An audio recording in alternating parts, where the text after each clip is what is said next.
ADDICTS. Like, hey, Scoob, did you hear Nikki Blake is hosting a Scooby-Doo panel? No. Yeah. Like on today's Scooby-Doo episode, Scooby-Doo and Shaggy meet Nikki Blake. Yeah, in a Scooby Panel. Like, we need to get this puppy started. Okay, Nikki Blake, take it away, Scooby-Doo.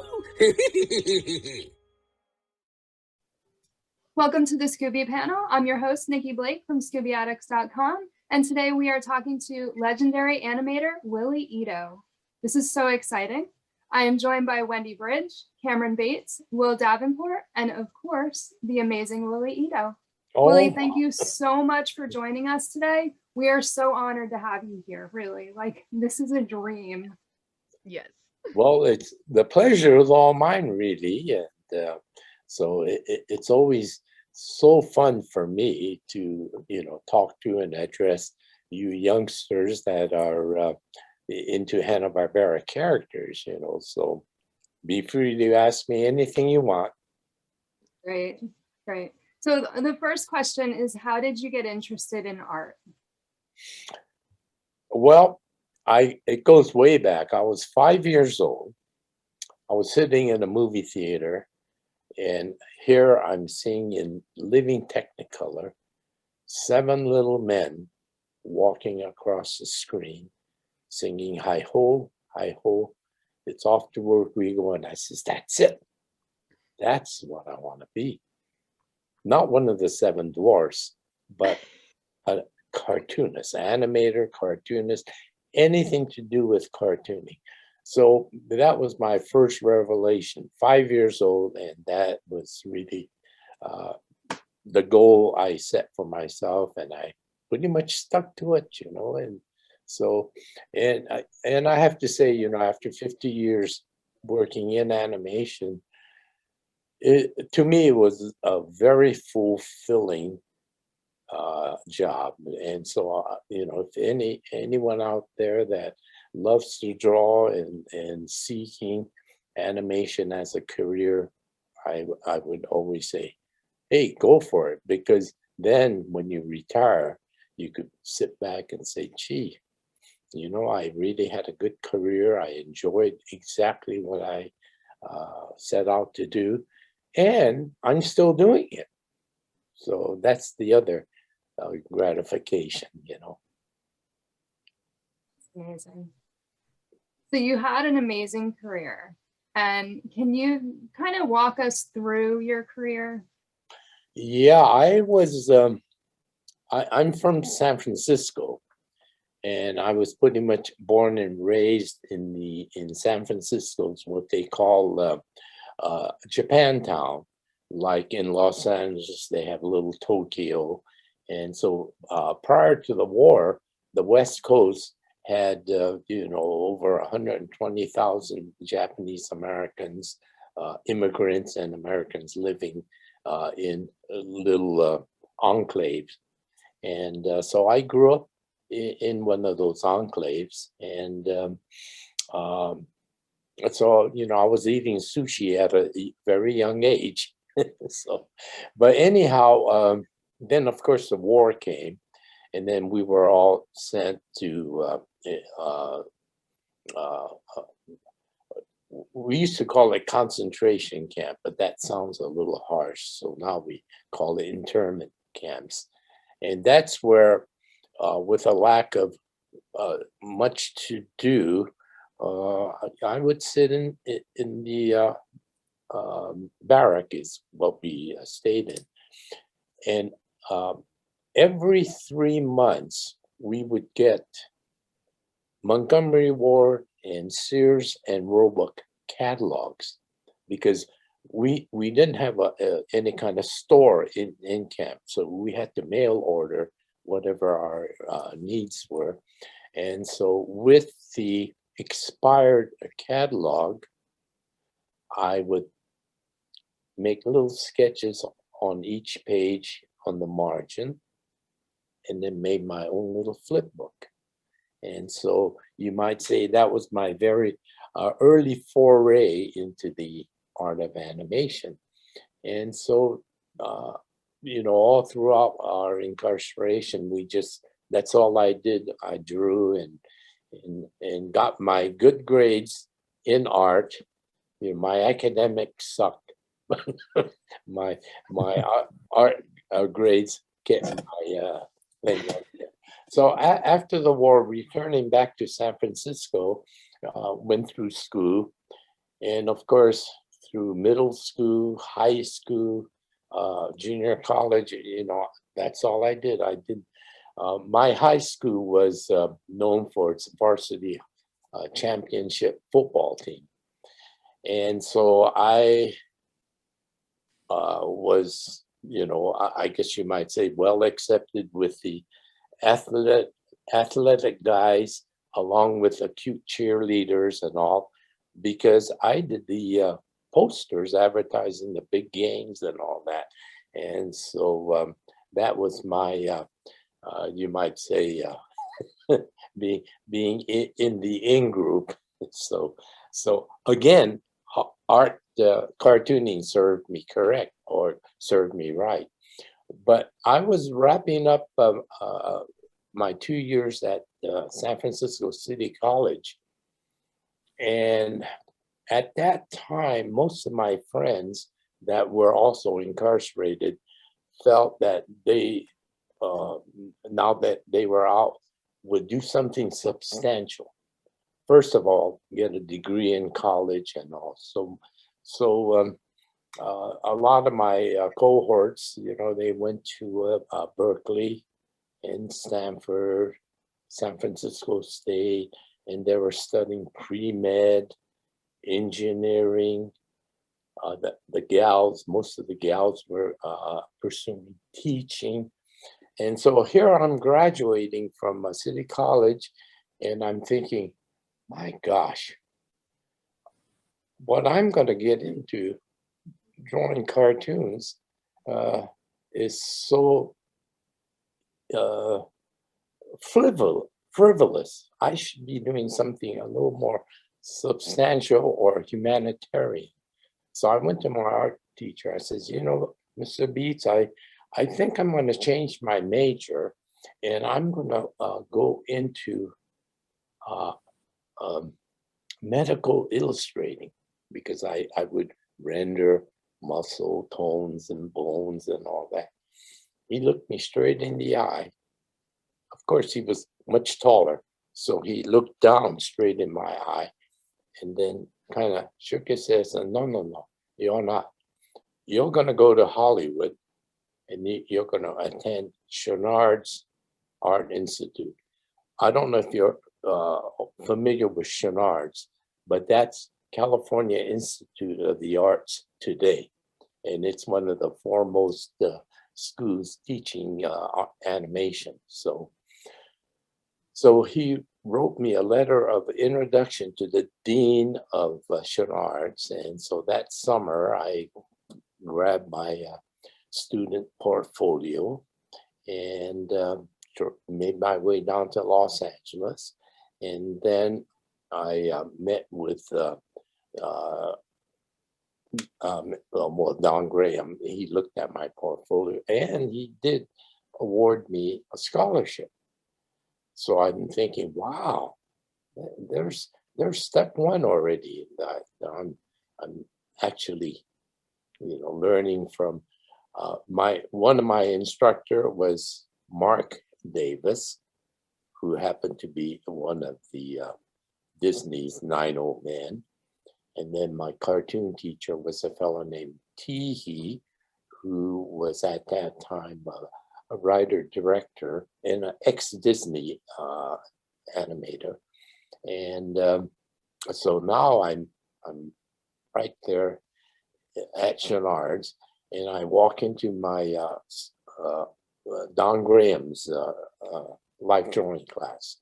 And I look over into the corner, and they're sitting Chuck Jones, and he's there sketching away.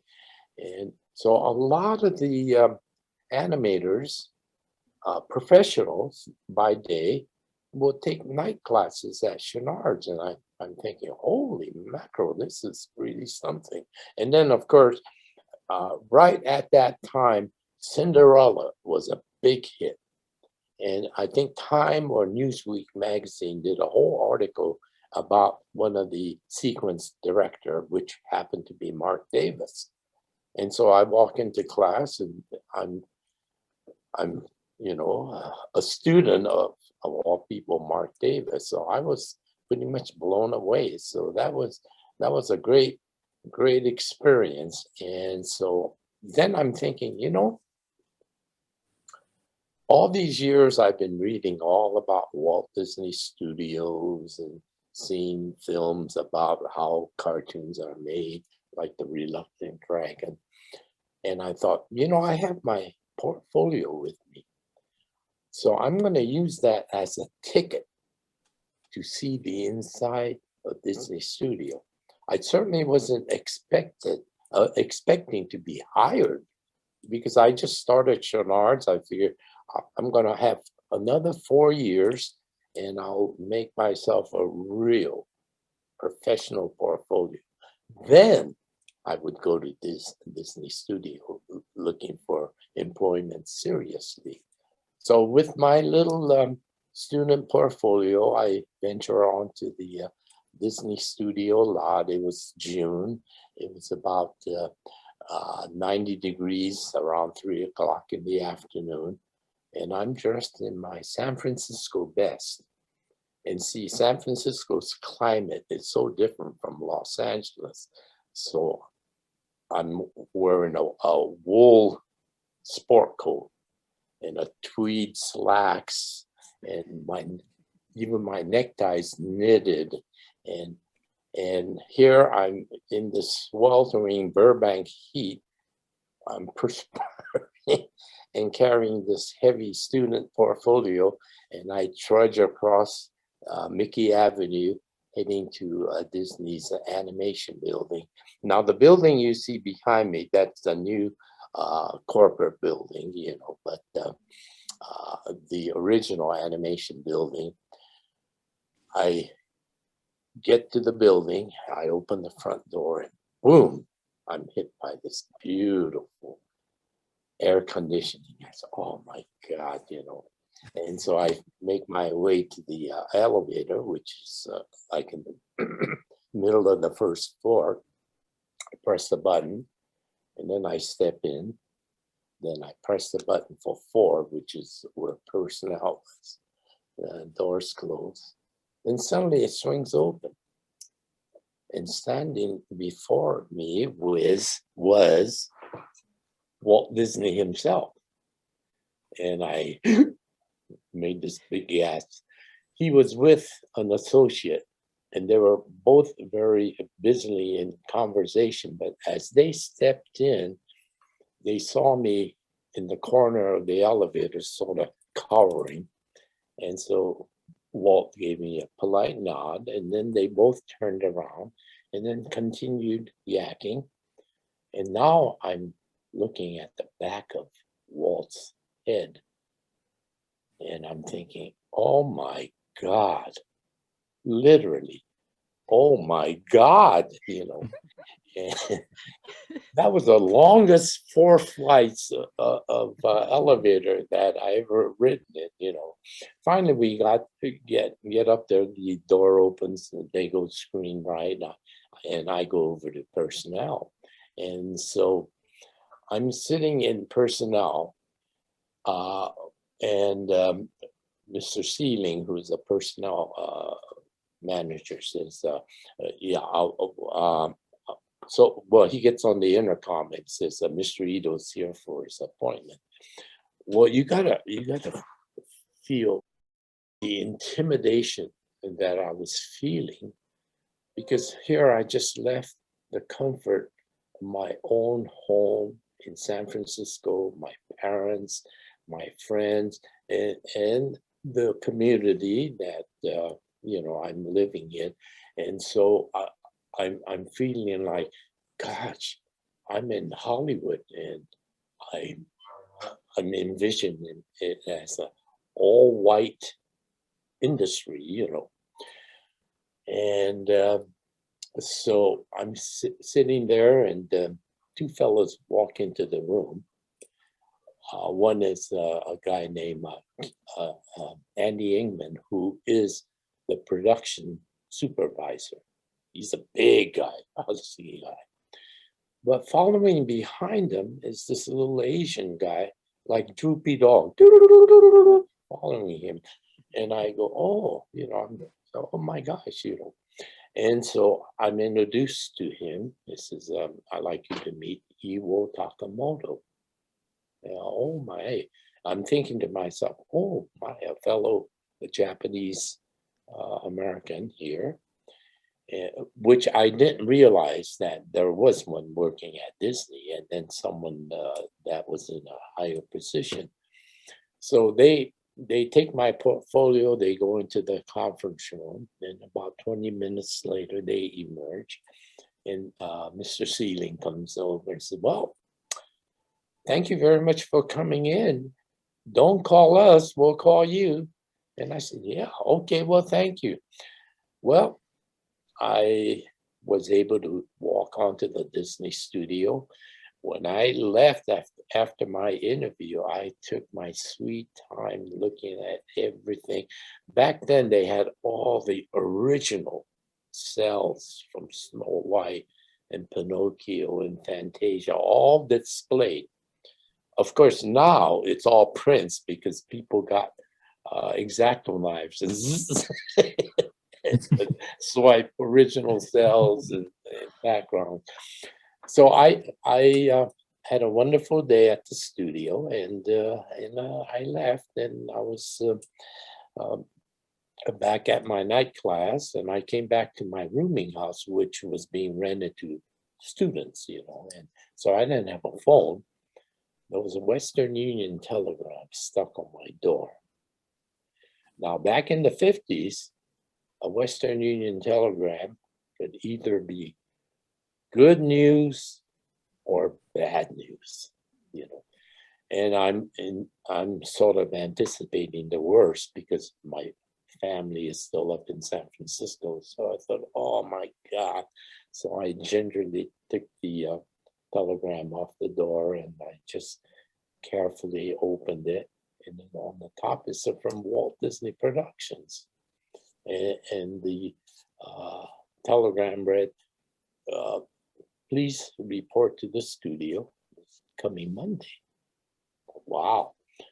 And so this is, you know, for a test. So, well, you know, I was quite excited. I was quite nervous, whatever. So that Monday morning, I found my way to the Disney studio. And I, again, walk onto the hallowed studios of Mickey Mouse. And I report to the production manager, and they sat me down at an animation table. And they gave me a stack of model sheets ranging from Alice to Cinderella and Goofy and Donald. So it was a mixed potpourri of different Disney characters. So I spent the morning, Johnny Bond, he says, I want you to draw these characters. Just because you're sitting at a light board, it doesn't mean you're going to trace the characters. We want you to draw the characters. Check the model sheet, but draw the characters. So I did. I did have a lot of practice in my earlier days because I just copied all the Disney characters from comic books and coloring books and whatever there was. And so I finished it, left on my desk, and then went down to lunch, and then came back at 1 o'clock. And he says, well, we like what you did on your test, and you're hired. And I'm thinking, well, did I hear right? I'm hired? He says, yeah, but we're going to start you in the lady department. Now, I had no idea what that meant, because back then, you know, all the cells were all painted by ink and paint girls. So I figured starting in the lady unit, my assumption was I'm going to be doing like apprenticeship or entry level training as an inker or painter or whatever. And he says, yeah, well, yeah, Lady is the film that we're working on right now. It's called Lady and the Tramp. And, you know, Disney's always known for like Snow White and Cinderella and, you know, fairy tale characters. So I had no idea what Lady and the Tramp meant. So they says, go down the D wing to Milt Call's office. And Milt Call is, again, one of Disney's 9 old men. But his assistant will get me started. So I go down and just come in. I look and I'm thinking, oh, there's a fellow that interviewed me, you know. And so it turned out that he was going to be training me. So he started me off and he gave me a couple of drawings to go and start practicing, or actually production drawings. And so it was a cute little close-up of Lady, and it turned out that was the iconic spaghetti kissing scene from Lady and the Tramp. So of all scenes for me to get started day one in the industry is to be working on such an iconic scene. So that was my auspicious beginning in the animation business. And and then of course Ewo, who was responsible hiring me, and then 6 years later we reunited at Hanna-Barbera, and excuse me, and then of course we became friends, and he's always been my mentor. So of course you guys all know a lot of stories about Ewo Takamoto and Scooby-Doo and all that. So yeah, so well, of course too, I spent after Lady and the Tramp was completed, I went over to Warner Brothers, and I was hired on at the infamous Termite Terrace. I don't know if you guys have heard about that Termite Terrace. Reason why it was called that was it literally was Termite Terrace. It was truly a dump. And when you come from a state-of-the-art studio like Disney Studio, and then you segue over to a dump like Termite Terrace, I couldn't imagine funny cartoons like Looney Tunes and Merry Melodies coming out of that dump, you know. But fortunately, one of my idols, the director Charles M. Jones, or Chuck Jones, he requested me to join his unit. So I spent 6 years as one of Chuck's assistants, and I worked on classics such as What's Opera, Doc? And One Froggy Evening, along with the multitude of Coyote Roadrunners and Pepe Le Pew and Daffy Duck. And so that was really good times. And of course, at at Warner Brothers, our schedule was 1 6-minute cartoon. We had a 6-week schedule. And then so after I left Warner Brothers, Bob Clampett, I don't know if you guys heard of Bob Clampett. It was a Beanie and Cecil show. And that was sort of the forerunner to television cartooning. Bob Clampett was one of the early producers. At the time I was working on the Beanie and Cecil show, Hanna-Barbera was just doing the Yogi Bear, Huckleberry Hound show, which was catching on. And then, of course, they went into Flintstones. And then when Beanie and Cecil was completed, I was invited to join Hanna-Barbera, and the project at that time was the first season of Jetsons, and so I reunited with Yuo Takamoto and one of my old cohorts from Warner Brothers, Jerry Eisenberg, who you guys all know the name, and so I had a great Hanna-Barbera career, but from Warner Brothers doing a cartoon every 6 weeks and then going over to Hanna-Barbera and doing that 6 weeks worth of work in 1 week was quite a thing, I tell you. But we did work out a nice system, what we called limited animation, and how we reuse a lot of the animation. And of course, you guys probably will sit there watching like a Scooby-Doo episode, and Scooby and Shag is running, and you see the same tree or a couch or something just keep running through the scene. and so that was another way of they would paint the background and just you come to this end and then they put it back under the camera and then it runs through it. Same thing over. Whereas at Disney, they would make a whole long background, So there was a lot of tricks of the trade that we instilled at Hanna-Barbera. What are some of the things in your career that you were the most proud to do? Well, I guess the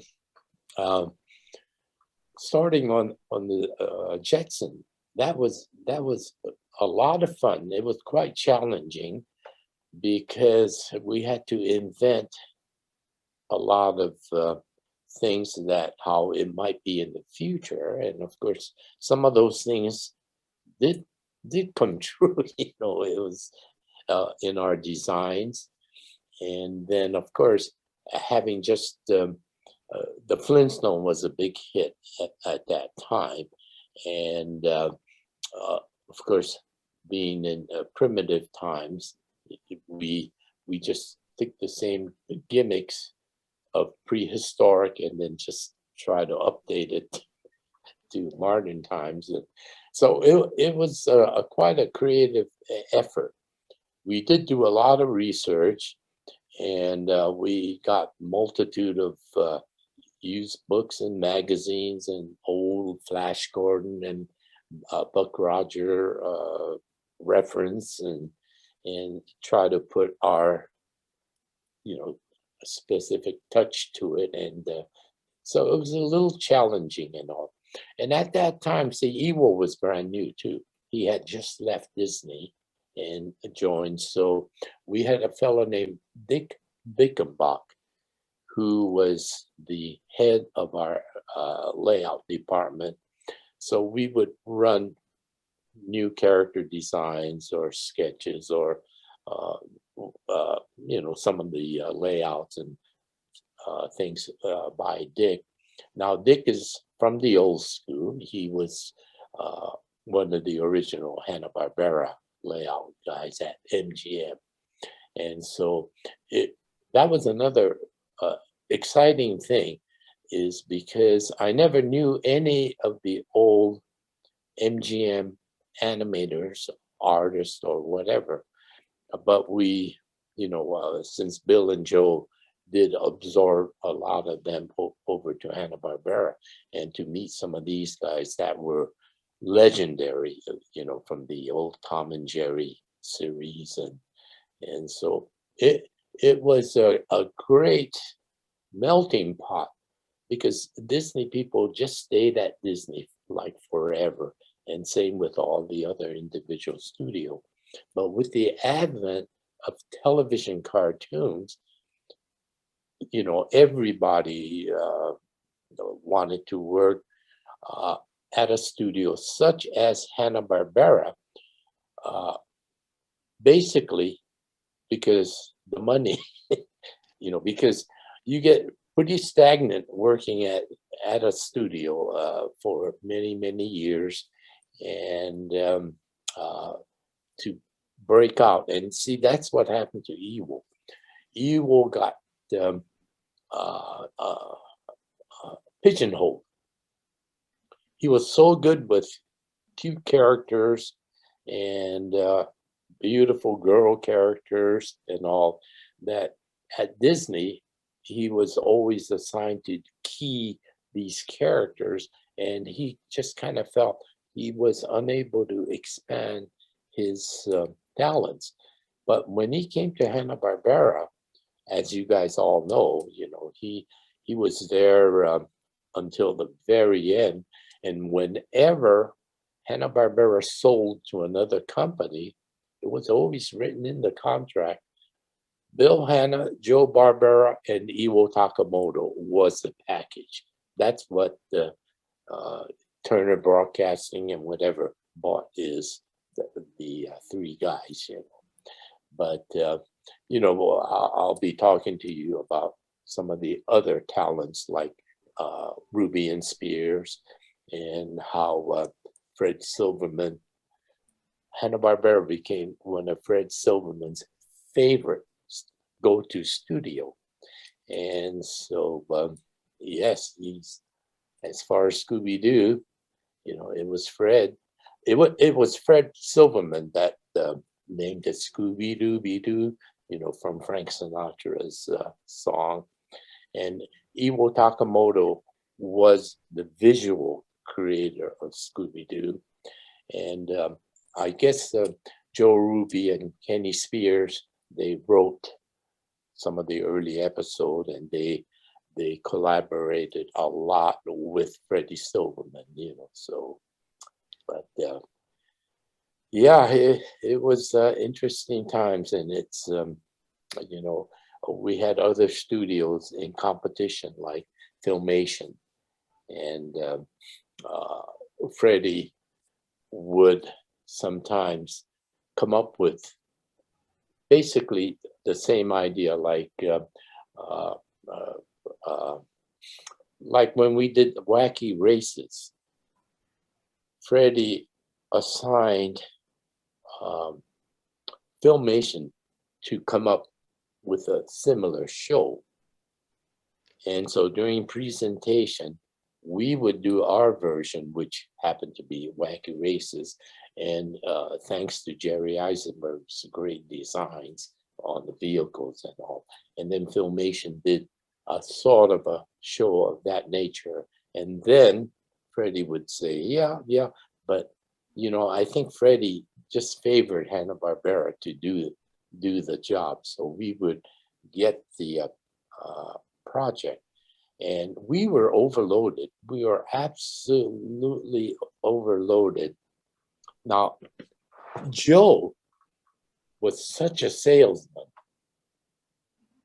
that on a Friday, he would take his writers to lunch, and they would be kicking around ideas. And then maybe one of the guys at the table on a cocktail napkin will make a little sketch of an idea they're talking about.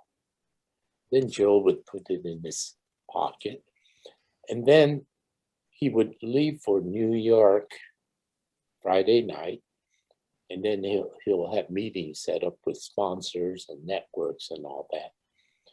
And then he'll remember, oh yeah.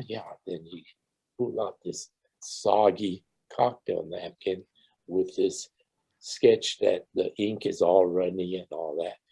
But based on that, he would get up there and he'll act out the show and talk about it. He's winging it, basically winging it. And then, Joe, you got a show. So Joe would go to the phone and call Mr. Hanna and says, well, we got to staff up some more. We just sold another half-hour show.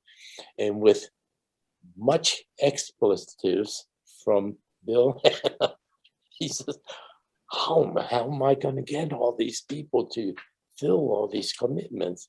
And well, Joe's the creative end, Bill Hanna's doing the production. So it was like, hey, that's your problem.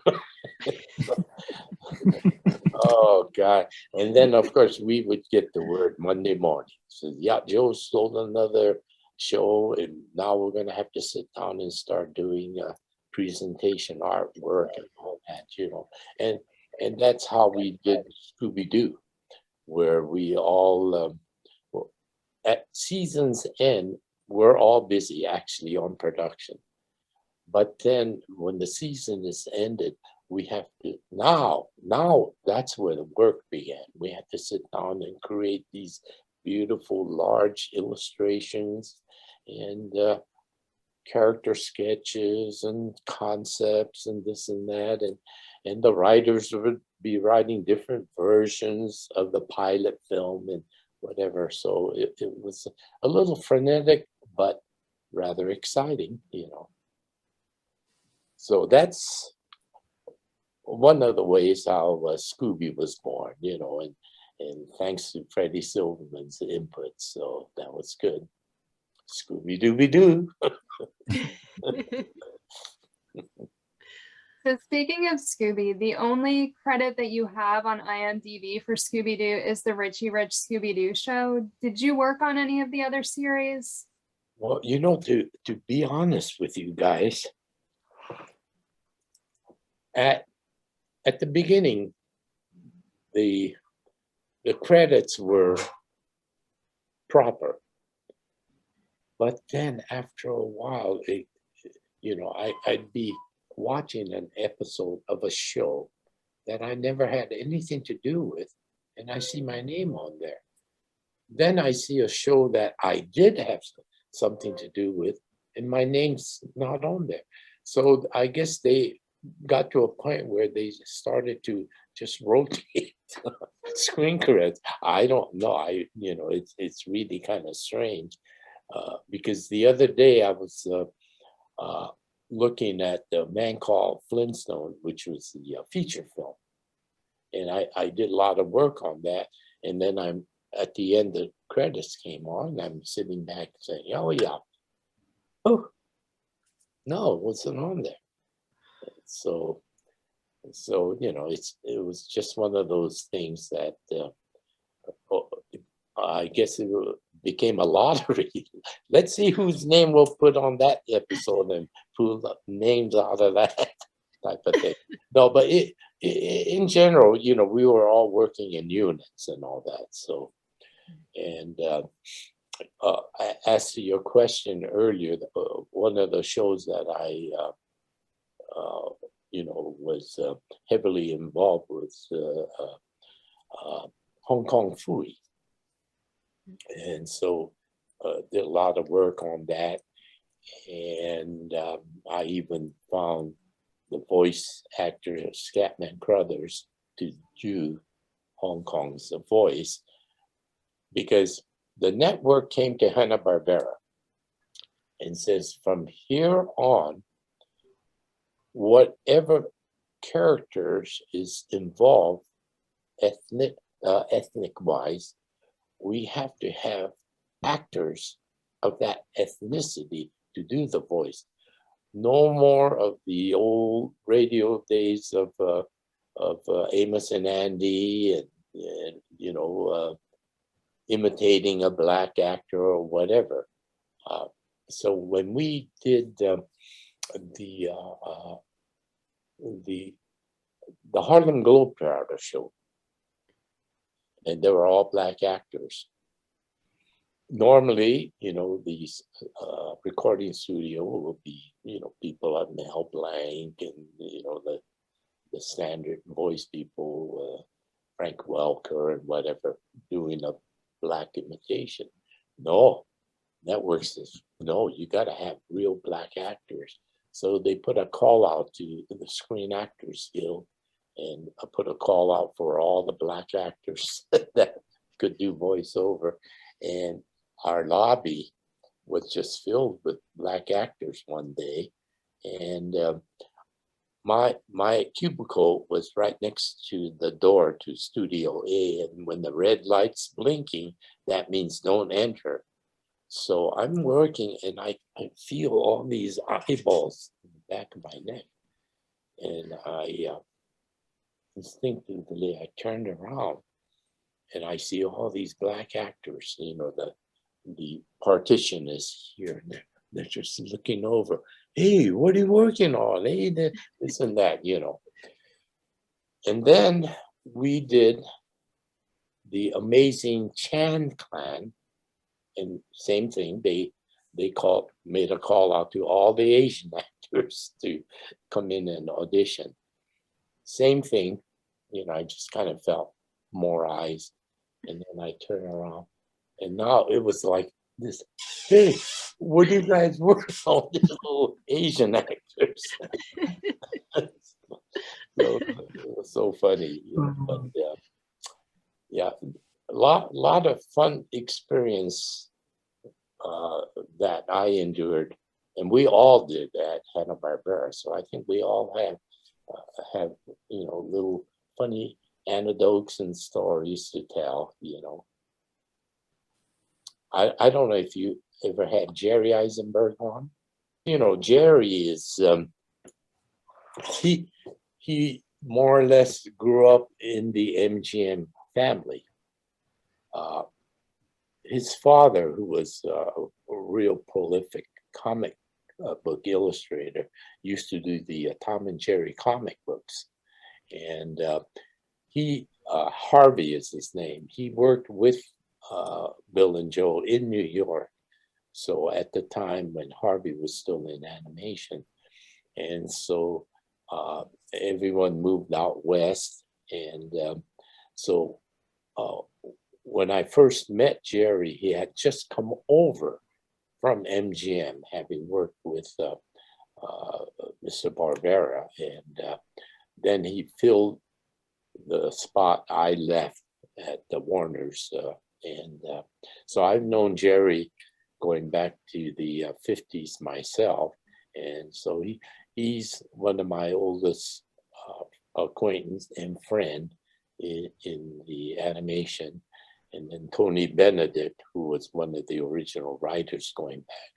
And so the three of us, for a while, we formed the Three Tuners, and we were doing the comic convention circuit, interviews, and all that. So I'm sure Jerry and Tony will have some fun stories to tell.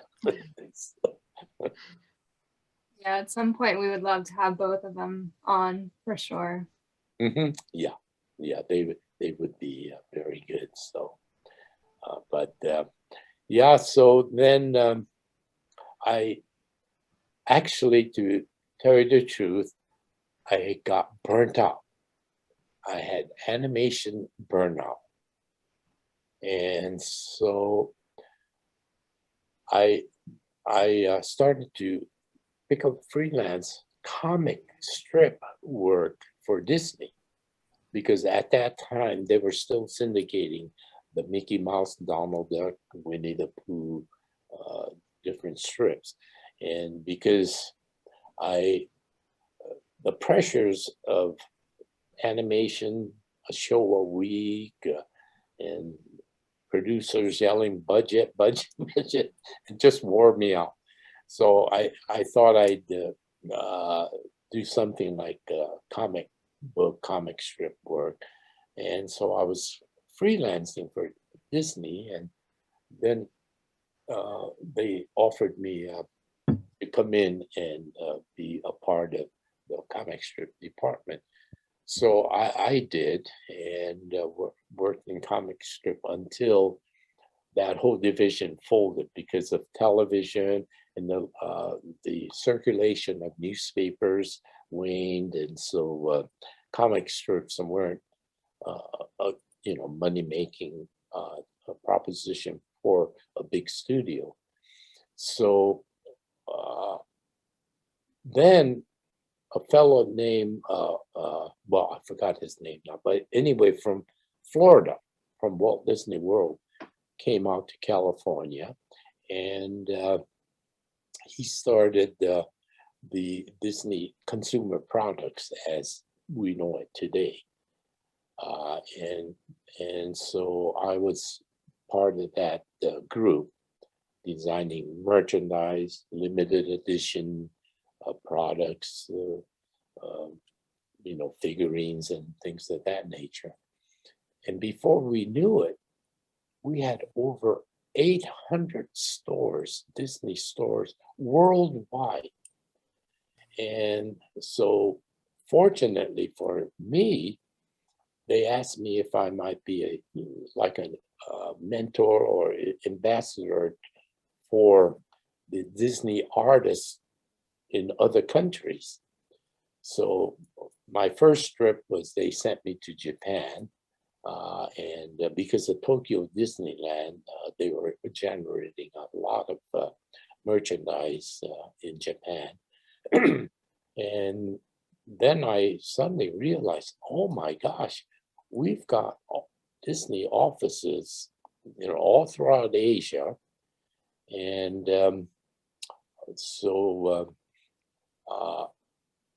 fortunately, I visited all of these offices, and then also in Australia and New Zealand, they had Disney offices, you know, and so now we realized that we needed, you know, US trained or Disney trained artists to go over and spend some time with their artists to train them properly. So I was able to send a couple of guys one guy to Singapore, one guy to our Hong Kong office, and then one guy went to our Tokyo office, you know, and so now Disney was really getting quite international. And so fortunately, my last few years before I retired was I got to see the world on the Disney's dime. so that was a nice little perk, you know. But, yeah, so it was good. And, you know, I do enjoy working with young would-be or upcoming animators, artists, and all that. So to be able to mentor some of these, especially from our international offices, was quite gratifying. So, and in my retirement, I'm still at it.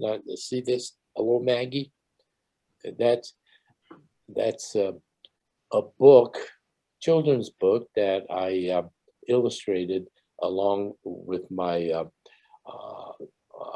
well, he was my post-war friend in San Francisco, and he wrote a book about his experience at Heart Mountain, which is an internment camp, about a boy adopting a baby chick that grows up to a talking magpie. And so that's Hello, Maggie. And so I illustrated the book, and which he wrote, and that was way back in 2005. And it was a slow sell because we had to self-publish it. And, you know, we didn't have like Amazon to sell it or whatever. And so we had to do the circuit, do book signings and do the whole bit. But eventually the book took off, and now it's being made into an animated short subject cartoon. So Wonderful. So, yeah, so that was a nice little perk, you might say. So I'm busy doing that, and then I do a lot of commissions, you know, things like this. Oh, well, I guess with the background, but I do a lot of these. I don't know if you've seen those. I think the Chuck Jones Gallery sells these things, and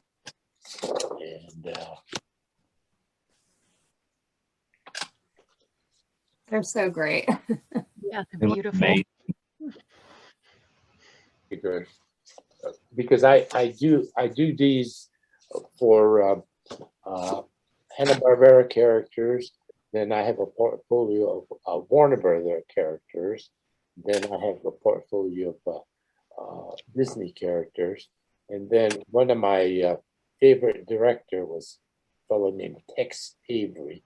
So I did a whole thing with Red Hot Riding Hood and the Horny Wolf and the whole so yeah. So anyhow, yeah. So these things are, you know, I take my portfolios. Yeah, look at it. It disappears on this. I would take them to Comic Cons and they do seem to sell quite well. So so that's another way I'm keeping busy. But you know, that's to me, that's the you know, just because you retire, you don't have to sit in front of your TV watching old movies on TCM and drinking beer all day. You know, I like to keep busy in my studio. So Just did the Comic-Con in January, I think, with Bob Singer. And we did talk to him. We watched that panel. And it was so great that he is also still drawing. Oh my gosh, yeah, Bob is still one of the best, you know. Yeah.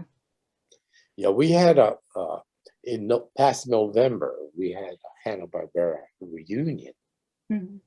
And because of the pandemic, we weren't quite sure what kind of reaction we would get, but we got, you know, close to 100 people, if not more. And Bob, I told Bob, because he's retired up mid-California around Fresno area, and I wasn't quite sure how much he got out, but I know he's still very prolific at the drawing board. So he was at the reunion, and I said, "Hey, Bob, I'm going to be doing the MouseCon in Bakersfield, and it'd be nice for us to, you know, share a table and then be on a panel together." And since Bob actually never really worked at Disney, I said, "Well, no, we don't have to focus on Disney. We work together at Hanna-Barbera, and the fans, the young kids out there, they're going to want to hear about the golden age of Hanna-Barbera." So, you know, and you know, for someone that's 94 years old, he's still quite articulate, you know. Yeah. He's got a better memory than I do. Oh yeah. So good old Bob. Yeah, I first met him at while we were still at Warner Brothers, and I don't even know if you guys even heard of a series called the Dr. Frank Baxter's Science series, and I think they did about 6 specials, but it was handed out to 6 different studios. And so Warner Brothers had a segment to do, and Chuck Jones was the animation director. So he got Bob Singer, myself, and a fellow named Lou Scheimer, who was the CEO of Filmation. And so the 3 of us worked on that particular show. And I remember Lou sitting in the room, sitting there drawing. He said, "Oh, heck, you know, someday I'm going to be a producer." And Bob and I looked at each other, yeah, like Nutley. And then sure enough, he became a producer. Wow. So I've known Bob from, you know, way back in the, well, mid-60s, I guess. So yeah, you know, you make some good close friends when you work in the animation business. And then whatever studio you may end up going to, you still maintain that good old friendship from like my cohorts from Hanna-Barbera. And we still get together and over a nice cocktail, we reminisce and talk about the good old days. And then we like to talk about Bill and Jill and all the people. So many of that group is all gone now. So it's a little sad, but fun to reminisce. Wendy, you have some questions? Yes. So did you design any of the Scooby-Doo characters from any of the series? No, actually not. I was basically working on other series, but I let me see. Once they started getting into Scrappy-Doo and all that, I was back at Disney at that time, and so I think I probably worked on like one very initial, almost like a pilot film, and I don't think the writers still had a real handle on the Scooby-Doo with villains and all that, you know, that seemed to have sort of transpired as the series grew. But, you know, Bob Singer was one of the initial overall supervisor. And of course, Iwo Takamoto, you know. Mhm. We all did our share of creating characters. Then we would run it by the master, and Iwo would, you know, either crumble it and throw it out, or, you know, try to save what we did. But I think Bob and Iwo really connected in that style. Mhm. I worked more in the real cartoony style, like Hong Kong Phooey and all that, you know. Mhm. But recently I did a series for the Chuck Jones Gallery, the print, a Scooby-Doo print with all the villains around it. And so I worked on that. Mhm. And I guess I'm still kind of busy with the Chuck Jones Gallery. You know, so. Mhm. Do you have a favorite cartoon character? Could be, it doesn't have to be Hanna-Barbera, but Disney, but just overall, obviously for a lot, I can't speak for Will, but I know that the others here, Scooby-Doo is our favorite. Oh For yeah, sure, right. for sure. Well, that's obvious, you guys.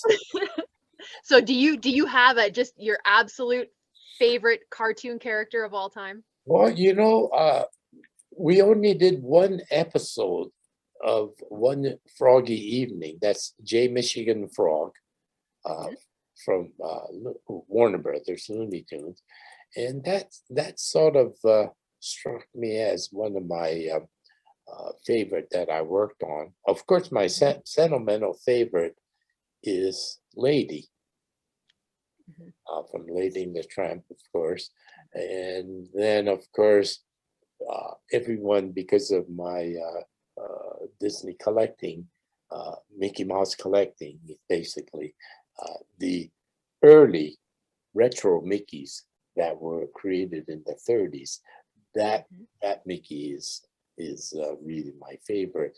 And then recently, since Disney has reacquired Oswald the Rabbit, think I have a kind of a, because I suddenly ended up with a small collection of the latest Oswald the Rabbit merchandise. So when you go to Disney's California Adventure, there's a kiosk there that sells nothing but Oswald merchandise. And that's the first place I head for and grab whatever Oswald things. So yeah, but I guess my sentimental favorite is Lady. Mhm. Hanna-Barbera wise, I'm sort of identified with Hong Kong Phooey. So So you have had an amazing career, and I think we're all completely starstruck because we grew up with characters that you worked on and that you helped with, and even just everyone that worked at those studios. I mean, it's kind of part of our identity. We learned from those cartoons. We're always talking about how Scooby-Doo, I mean, we did a panel, the life lessons of Scooby-Doo. Did Scooby-Doo teach us life lessons? Yeah, he did. oh He wow, actually did wow. things that I think have made us better people Well, growing up and now as adults too. And like that's yeah, really special, at least to it- us. And so Will and I are both artists as okay. well.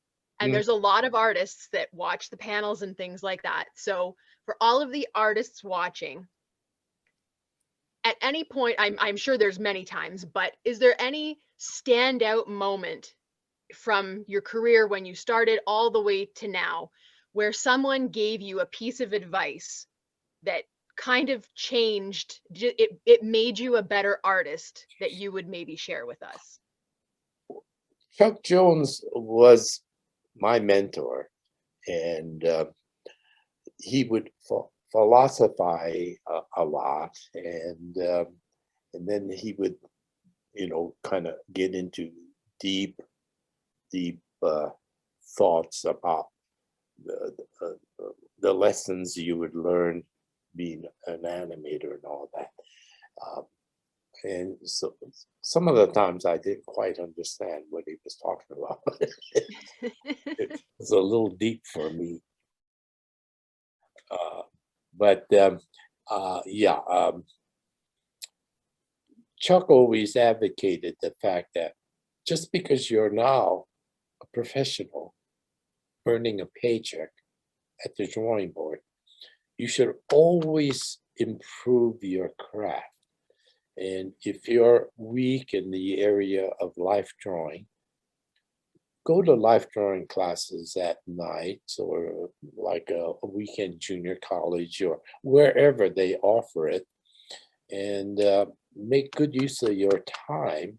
And so I would, when I started reviewing portfolios from young applicants, I would advocate the same thing to them. Just keep improving your craft.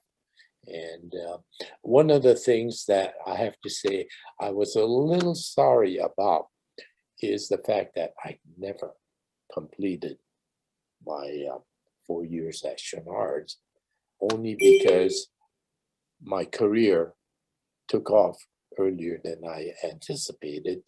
And then by the time that, I said, well, I could go weekends and evening classes, but then we got on overtime on Lady in the Tramp, and so that I couldn't go in. And I'm thinking, I had this great opportunity. I was on a scholarship, and I could have hopefully made it through four years without having to pay a dime to get the top education at that time in animation. So so Chuck says, you're never too old to stop learning, so just continue learning. So I think that's a good piece of advice. Yeah, that's an excellent piece of advice. So animation today looks a little different than it did back when you were at Hanna-Barbera and Disney. The shift from traditional painting and animation to the digital. And I work in a traditional medium myself, so I very much appreciate the old way of doing things. Yes. I appreciate the digital. That for sure has opened up opportunities and possibilities that weren't available before. So I definitely have respect for the digital medium, of course. And I would never say, oh, let's just get rid of that. But I am a little sad sometimes to think that the traditional way of doing animation with the drawing and paint and paper, it's kind of become a lost art What are your feelings on that shift to digital and how kind of like all encompassing it was? I feel like I wish that they would have maybe taken from both and had kind of a marriage that was a little bit more balanced than just saying, well, Yeah, this new is better. We're just going to do away with the old. And now there's so few people like yourself who could even do it the old way. And that feels like such a shame. yeah, it certainly is. And, you know, if you were to ask me how cartoons are made today, I just have to stare into the air and just say, well, you know, because I'm traditional on paper with a good old 2B or black wing pencil and draw and flip and my in-betweens. And today, now, I have a Cintiq in my office in the back. I absolutely no idea how it works. It was given to me as because my Hello Maggie film is currently being done in Florence, Italy, and my animator, Sandro Cluzo, he's one of the premier 2D animators, and my Hello Maggie is being done in traditional 2D animation.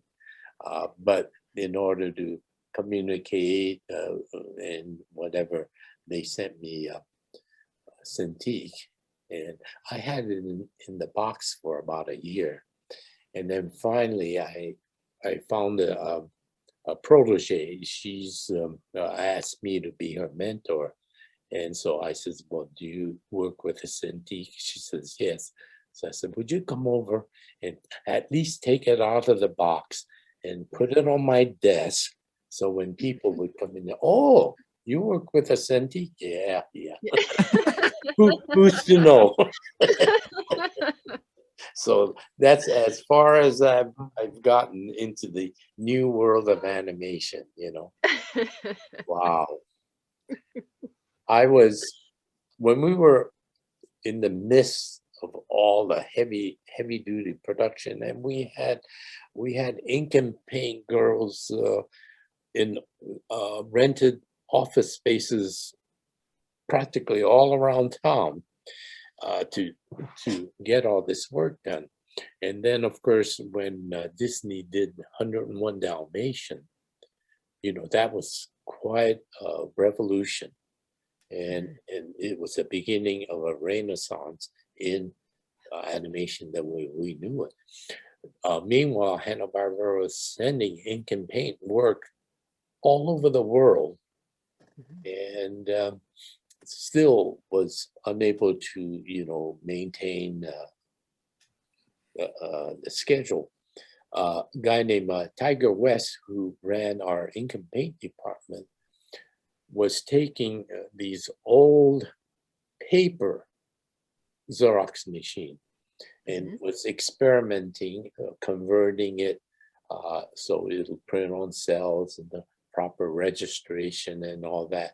It was so you know, primitive compared to what Disney had going.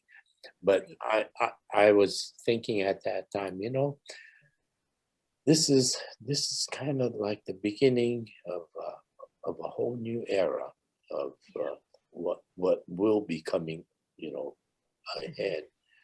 And see, I'm a complete computer illiterate. I wasn't even too sure if I was going to be able to tune in on you guys today, you know? But I was on the phone with my assistant, and she says, do this and that, and unfortunately Nikki sent the link and all that. But yeah, it's this whole new thing is way beyond me, you know. And so like you were saying, if there was a nice marriage between computer like we did on Beauty and the Beast, and how the computer was really utilized with the dancing and all that, but it was all hand drawn, you know. That's where I would have liked to see it stop. Hmm. Yes. I admire Pixar for making that breakthrough in 3D animation. Disney is now, well into it.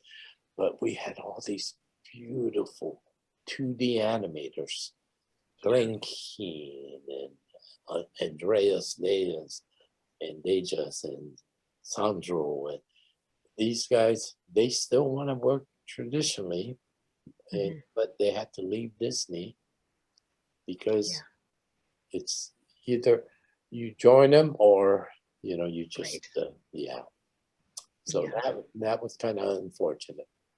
Yeah. What is your personal favorite medium to work in?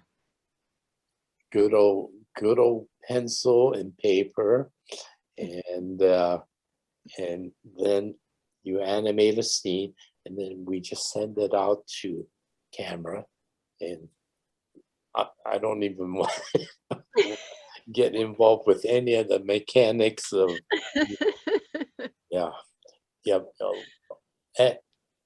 during my stint at Hanna-Barbera, or rather Disney, it was such a fun period.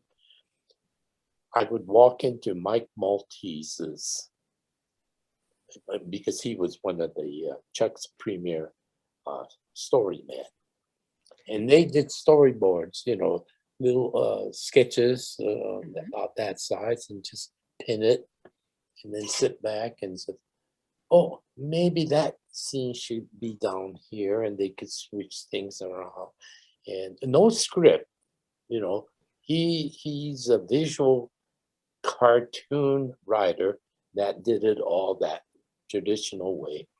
And then finally, when Mike Maltese felt that this storyboards were pretty complete, then he'll call in Chuck Jones and maybe Friz Freeling and Warren Foster and some of the other people, writers from other units.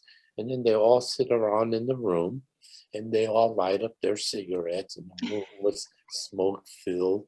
And they would go over this, hey, maybe change that one down here. And it was just a fun session, and they'd be laughing and enjoying the process because it was all done as a group.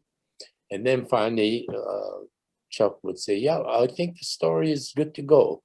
Then he would take it and then start laying it out. Meanwhile, the secretary would type up the script for Mel Blanc, and so the process of animation was how I learned it as a kid, and just kind of followed through with it. And then when I saw it in action at a studio, and wow, this is the way cartoons are made, Yeah. And then, of course, at the beginning, Hanna-Barbera was like that too. But then now the network says, we got to get known, accredited writers that wrote situation comedies.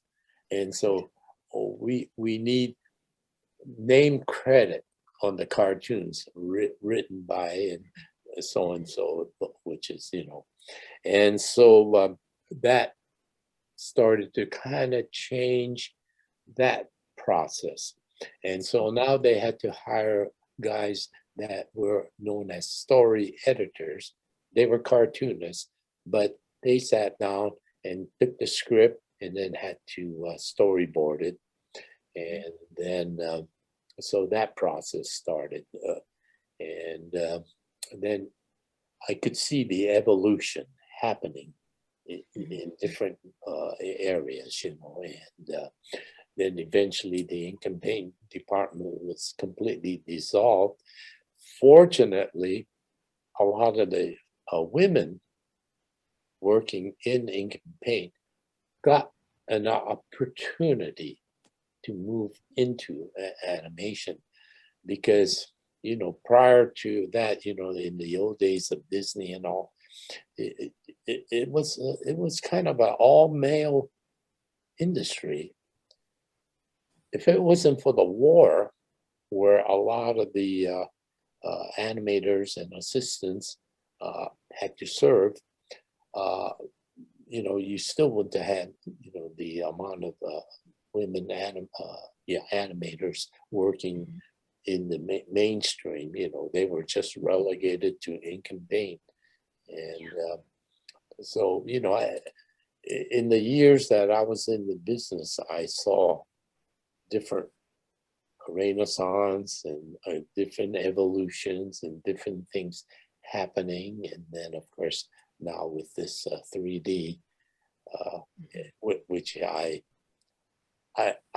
appreciate it to a point, but the hand-drawn cartoon characters and those expressions that the Warner Brother cartoonists used to put on the coyote when he suddenly, the roadrunner is zoomed by him and the jaw drops, or those things are so classic, and the fact that they were hand drawn, Yes. But that's my feelings. Yes, I agree completely. So I was rambling on and on, and I'm wondering, gee, I wonder if I make sense. So I'm kind of now thinking of you and Iwo as your own little dynamic duo of animation. Is there anything about him and also about yourself that is maybe not really known, but that you would like people to remember this about Iwo, or to know this about yourself, that you could share with us? Well, one of the things that Iwo was somewhat disgruntled with is when the war broke out, he had just graduated high school, and now he was ready to go on to college. And then his college years were interrupted. And so as the war was closing or coming to a close, and we were now allowed to leave the camp, Iwo says, now what am I going to do? The family, they're broke. They can't afford to send me to college. And so suddenly I'm going to be out there with really nothing to do. Am I going to be a gardener or, whatever? Fortunately, there was a couple of young Japanese Americans in the same camp that worked in the animation industry. So they told Iwo, you draw so well and you got a real knack for cartooning. Why don't you get a couple of 10-cent notebooks? See, back then notebooks are only 10 cents. So, of course, now I guess there's $6, $7, $8 for it. Anyway, so he went and got a couple of notebooks and spent the weekend just filling it with sketches and life drawing and pets and whatever. And then when he was released from camp, he submitted it to Disney. And then they looked at it and said, wow, this kid's good. Let's get in touch with him and hire him. So he was hired right from camp. And so herein is another bit. The animation industry is colorblind. So if your portfolio is Disney worthy or Warner Brother worthy, you're hired. It doesn't matter, what ethnicity you are. And so Iwo was the first Japanese American to be hired back at a mainstream studio like Walt Disney Studios, you know, and so he was kind of a breakthrough for people like myself. I was like not 9 years later that I came aboard, and by that point, Evo had already made his mark as one of the top draftsmen at Disney Studios, and so when I came in, I think there was just a couple of others that were working. One fellow was from Japan. He was sent by one of the big Japanese film companies to come here, work at Disney, learn animation, and then go back to Japan and start up their own animation division at the studio. But he ended up liking it here so much, so he just ended up staying here. And then at Hanna-Barbera, his name was Steve Nakagawa, and he became my assistant. And then Bill Hanna would come in and says, "God, you know, you think you guys could do 2 pictures a week? You know, one during the regular hours, and then one at night, and you'll get paid the whole budget for that thing, you know." And so I said to Steve, you know, let's try it, because I'll rough the whole thing, and then he'll follow me up and chisel in the nice clean drawings. And so it worked. So we were turning in our regular 40 hours and an extra picture at night. And so what was happening is throughout the studio, Bill Hanna was offering these incentives to the animators and background painters, everybody. So there was a period there was, God, you know, you can make all the money you want to make. Because first of all, animation didn't pay that much, you know, contrary to what you may have thought. You know, Bill and Joe made a lot of money. Reruns, royalties, residuals. Every theme song that was written, Bill Hanna had to have his hand in it, because the royalties from music is tremendous. Animators, we got nothing. Actors got residuals and royalties, and but animators got nothing. So it was like, make it while you can. So virtually, fortunately, we were younger then, so we could tolerate putting in 80 hours of real work. But it was a good time for all of us, and we, you know, were able to make extra money, and other studios, our competing studios, were offering work. You know, if you want to change a pace from Hanna-Barbera, come over to Filmation and work on one of their shows at night. So that was the heyday, and of course now it's all but a nice dream.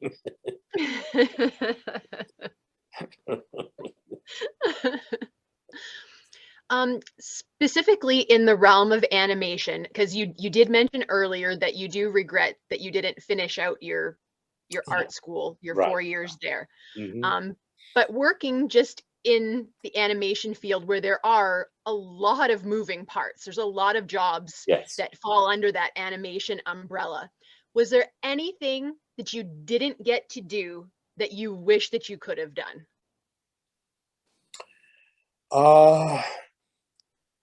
I think I was involved in just about all phases of it, because at one point I had my own little company too on the side. It was called Aloha Productions, and I used to do little 30-second spot commercials for well, well, of course, I don't know if they have any left nowadays, but drive-in theaters Mhm. used to have, let's all go to the little food the thing or whatever. Mhm. But then they would run little spots, Joe's Pizza House, and Mhm. these little 30-second spots. And they were fun to do because of the fact that you're creating it, so Mhm. when we would get a client, I would do a storyboard and design my own characters, and it's like I had no one else to answer to except me and the client. And the clients went for everything. Oh, we love that. Yes, yes. So we had a field day, and I did enjoy it. And during that period, I was able to hire a couple of people in my little studio who later went on and made a name for themselves in the industry. But so being involved that way, I had to animate. Well, I had to do the storyboard and then animate it and do my own assistant work. And in some cases, even ink the cells and did all phases of it, So Yeah. so that gave me a good experience. And it was quite fulfilling to be able to, rather than say, gee, I wonder how she's doing it or he's doing this. I did it, so it's good. Yeah. I did have a post-production guy was my partner, and he would take care of all the camera work and all that. But yeah, so Yeah. it was fun. And so I had a chance to do that. And then a couple of times I left Hanna-Barbera for a year and worked on like a special for NBC. And I did everything from casting to directing. And so I was exposed in a number of areas. So I felt like, yeah, I did it all. So, Yeah. That's wonderful. yeah, That's wonderful. it's fun. But so now, are you basically targeting maybe getting into animation? No, I personally don't think I have the aptitude for animation. I do what I call stylized realism. So I do a lot of Oh, wildlife.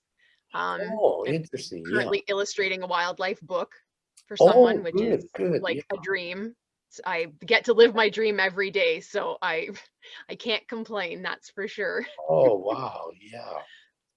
And if you guys looking to get into animation or?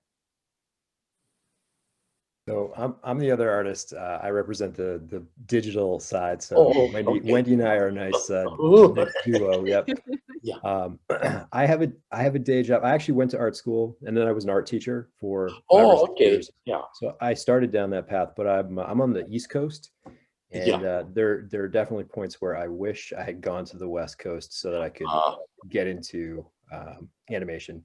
There just weren't as many opportunities here. Oh, So at this point, I actually have a day job, and I do a lot of artwork, but it's purely for my own benefit. oh, right. Yeah. So little sad that I didn't get to follow that path, but maybe I'll do it in my retirement. We'll see.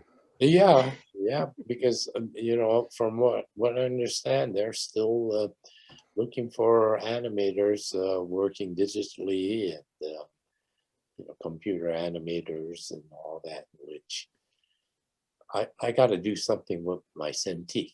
Wanna hardly used, freshly out of the box Cintiq for sale. I love those. I use my iPad actually, but I used to use Oh, the okay. Cintiq all the time. That's what I started with. So Oh, Yep. good. Yeah. Yeah. Okay. Yeah. um, One of these days I'll learn it. it's Wendy. Are you all set? Can I ask a couple of questions? Yes, go ahead. I asked all of mine. Thanks. First off, it's really great to speak with you. This has been awesome. And my wife is very jealous because she is really into Disney history. Oh, So okay. I wanted to ask you, so I wanted to ask you a couple questions Sure. about the relationship between or the influence of Disney on Hanna-Barbera, because I think that's very interesting that you had animators who, more than one coming from the different studios. So my first question is, compared to working at Disney, did you find Hanna-Barbera's animation process, was it limiting, or did you actually find it liberating to work in their completely different limited animation style? Yeah, there was a vast difference between Disney's full animation and then Hanna-Barbera's limited animation. Now, where that came from was, you guys are too young to remember UPA Studios.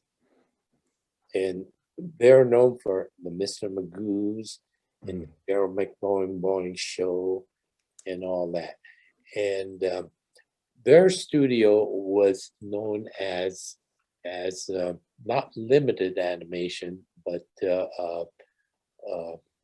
had a fancier word for it, but it was the same process where they eliminated a lot of the drawings and the movement was kind of thing, and head bobs and all that, And of course, with Hanna-Barbera, that was done out of necessity because of the budgetary constraints. But it was devised by Disney animators. One of our directors, Nick Nichols, he's a veteran from Disney.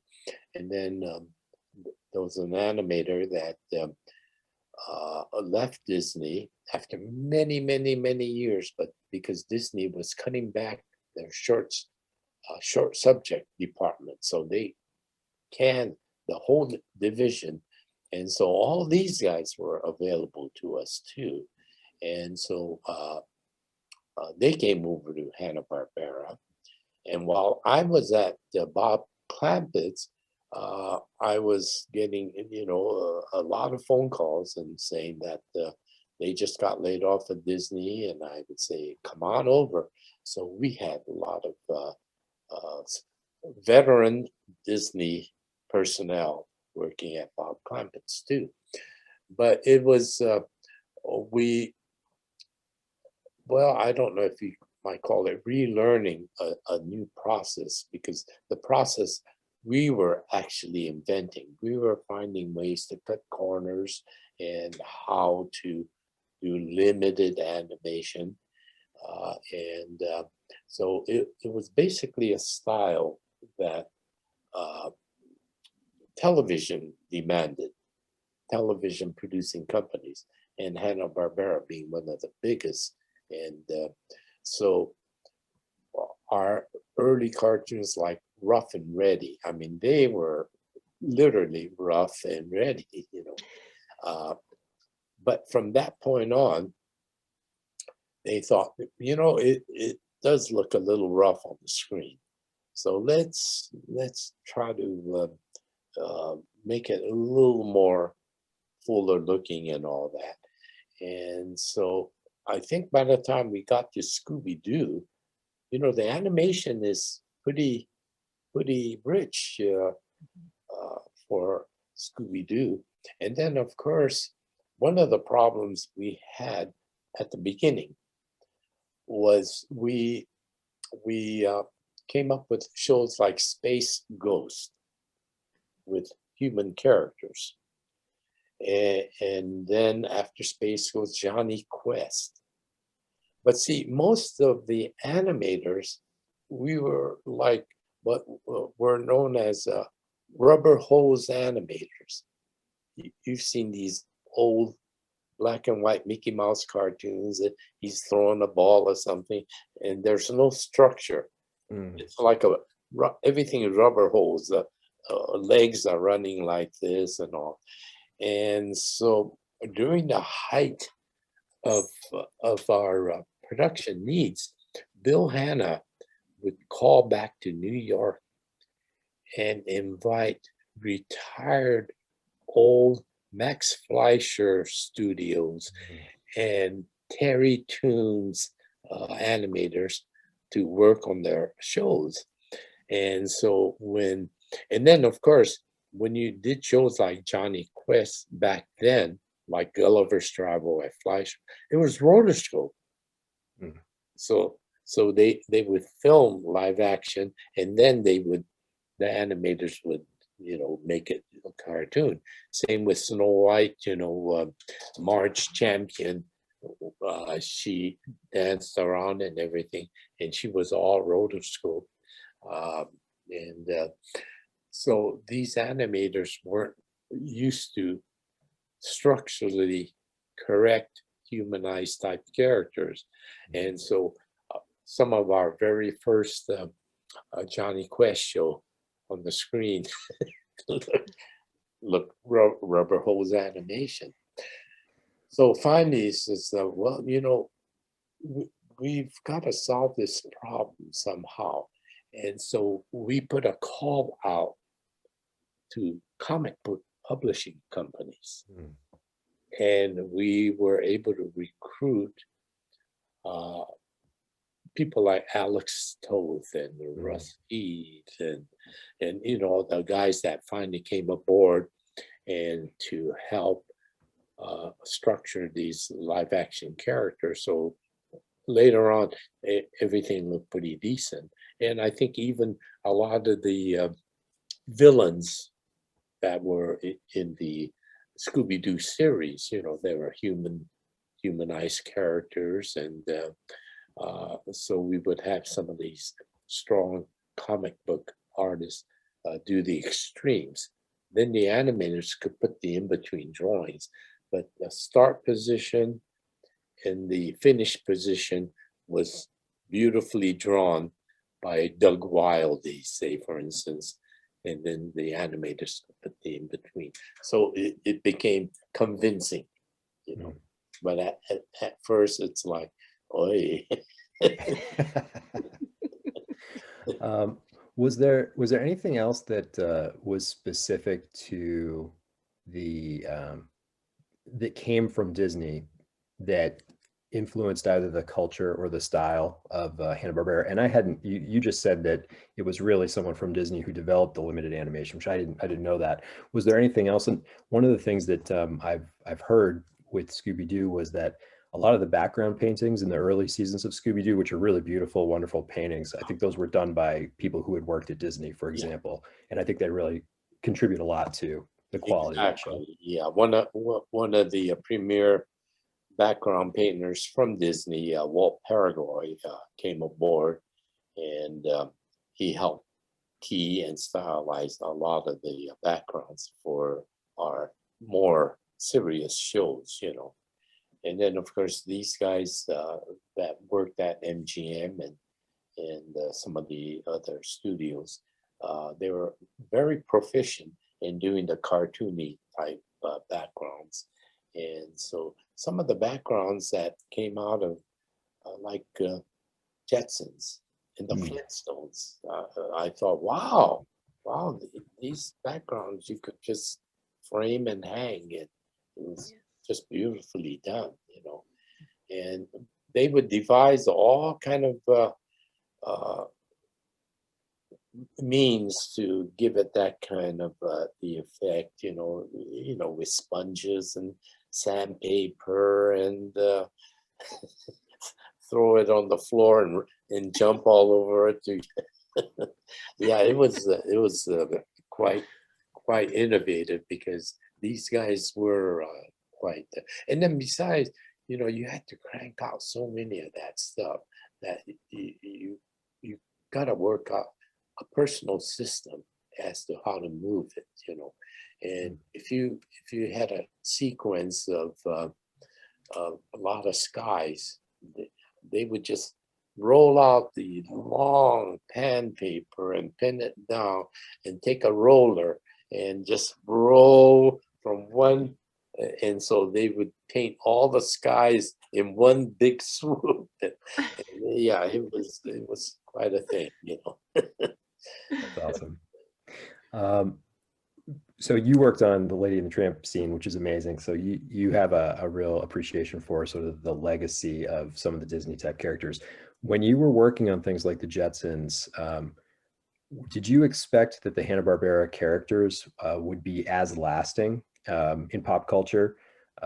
when you put them up against some of the stuff from Disney, and are you surprised today that it still has so much pop culture power? I'm extremely surprised, along with my cohorts, because of the lasting effect, and you know, it's probably about 2 or 3 generations of those that know Hanna-Barbera characters, and but at the time we were working on, everything was like one shot, or if a show went 1 or 2 seasons and then it was far forgotten. So many of the shows that were done by our competing studios, never hear about them anymore, unless it's something like the Super Friends or something that's the characters are lasting. But like Filmation being our biggest competitor, I can't even think of a single show that they actually worked on that's lasting, whereas practically the whole lineup of Hanna-Barbera characters everyone knows, you know. And what I'm disappointed on is the reboot of some of the characters on Facebook or wherever it's on, HBO or whatever. Why did they have to desecrate the look of the characters so much? It was so good and charming, and now they're so unrecognizable. Wow. And they even did it to Mickey Mouse. You know, so that's a little discouraging for an old timer like me. Like, why ruin a good thing? Does the new young kids that watch cartoons on television, Netflix or HBO or whatever, they like that crazy look? I think there's a show on Hanna-Barbera characters, Jellystone or whatever. You're familiar with it, Yeah. So, I don't think any of us like it either. yeah, okay. No. Yeah. I was No. Yeah, so, but yeah, you're right. The lasting effect of the classic Hanna-Barbera character is really surprising to me. You know, really surprising. I have one more question. Oh yeah. That I want to ask, and then I'll turn it over. My last question is: I was really struck by the juxtaposition of when you were talking about how you almost decided to become a medical illustrator because you felt like you needed to do something that was more humanitarian or serious. And then I was thinking about when you're talking about Hello Maggie as a project now as just probably a great example of what you have been able to contribute because you went the path that you did.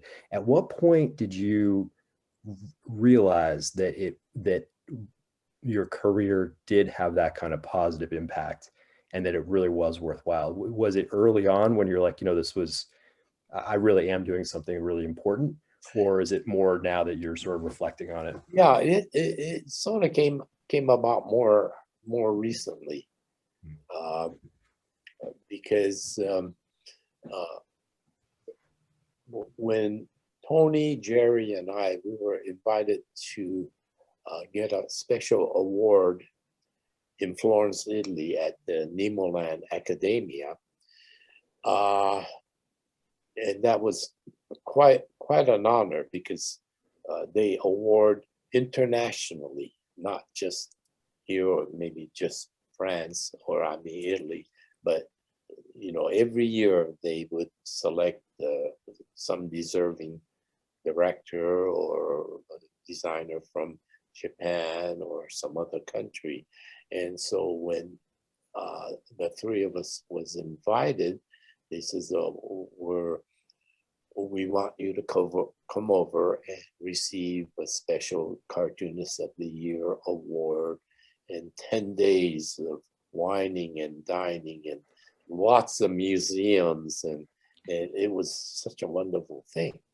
So at one stage, we're visiting the Nemoland studio, And Luca Chariotti, who is the founder of the school, we were in his office, and he said, "I want to show you something." And he pulls out his flat file, and I look in there, and I made a Tex Avery take. There's all our drawings from Hanna-Barbera. Drawings that I did and Jerry did and Iwo Takamoto and Bob Singer, and I'm thinking, oh, because I was selling my stuff on Heritage Auction Gallery, and it would always sell.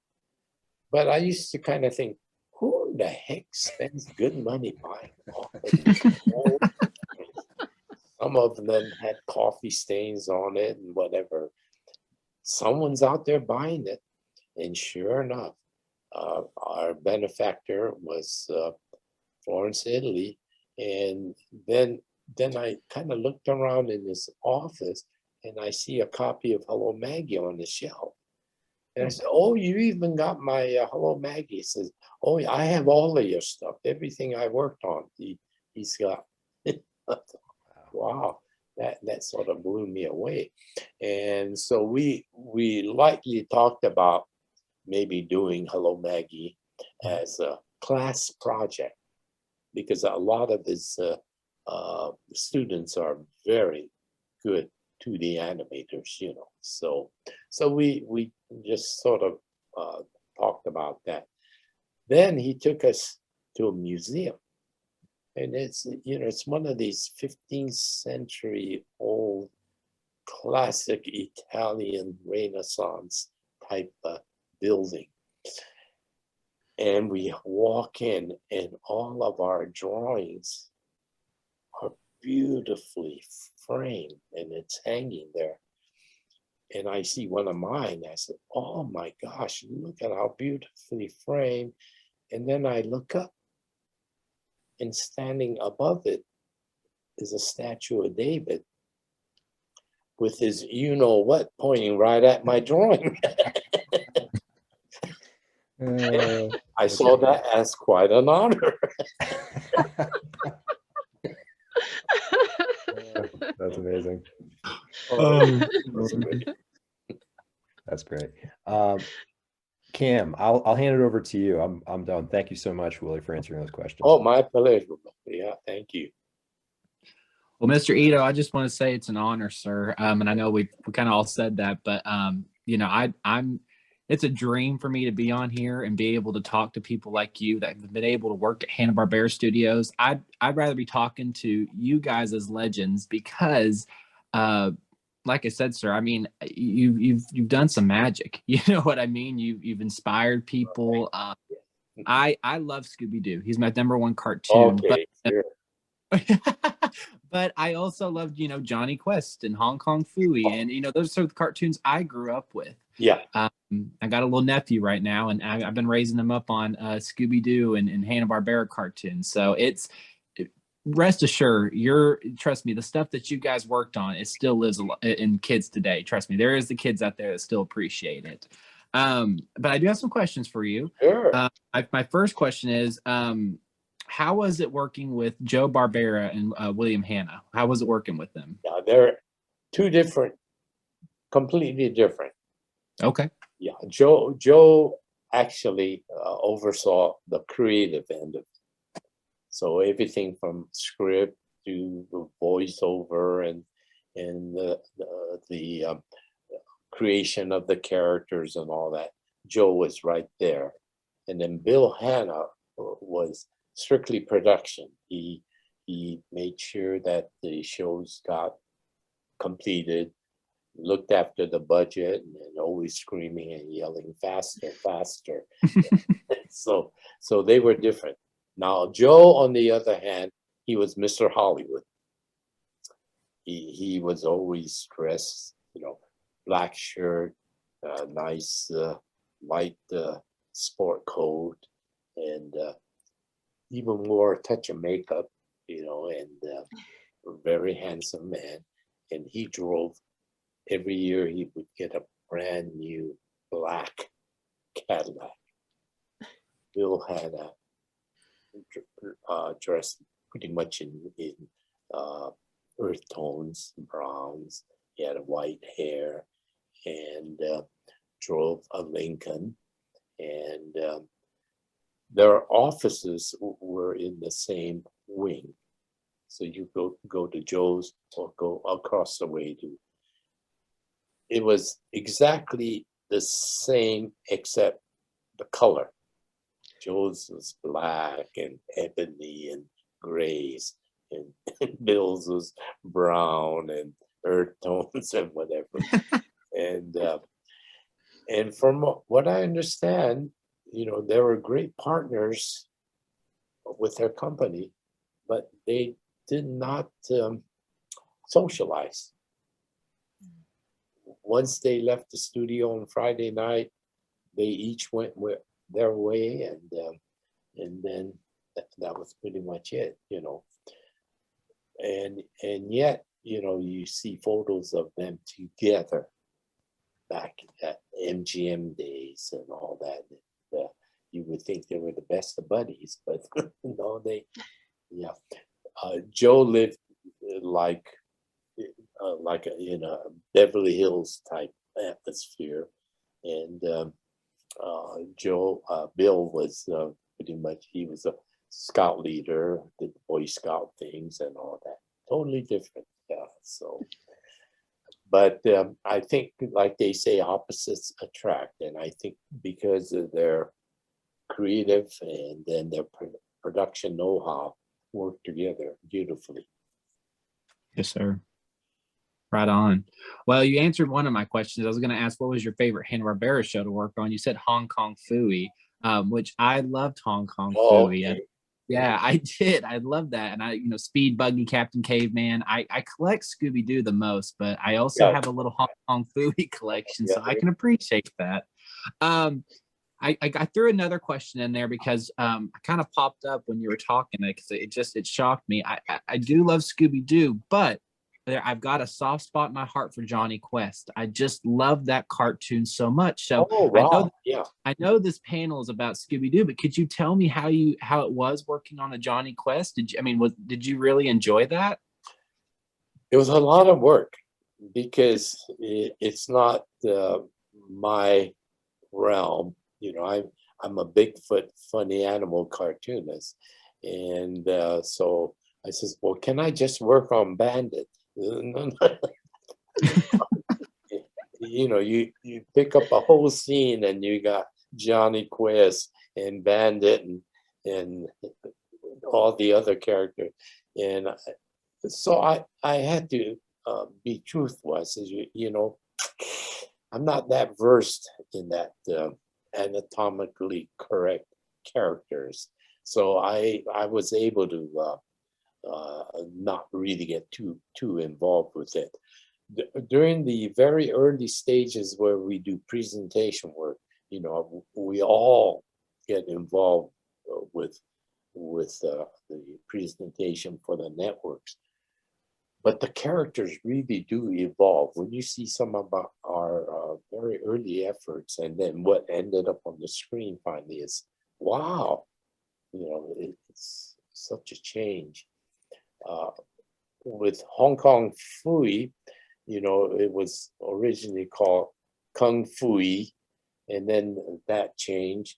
And then that's about that time when the network says, well, we want the actors of that ethnicity to do the voices.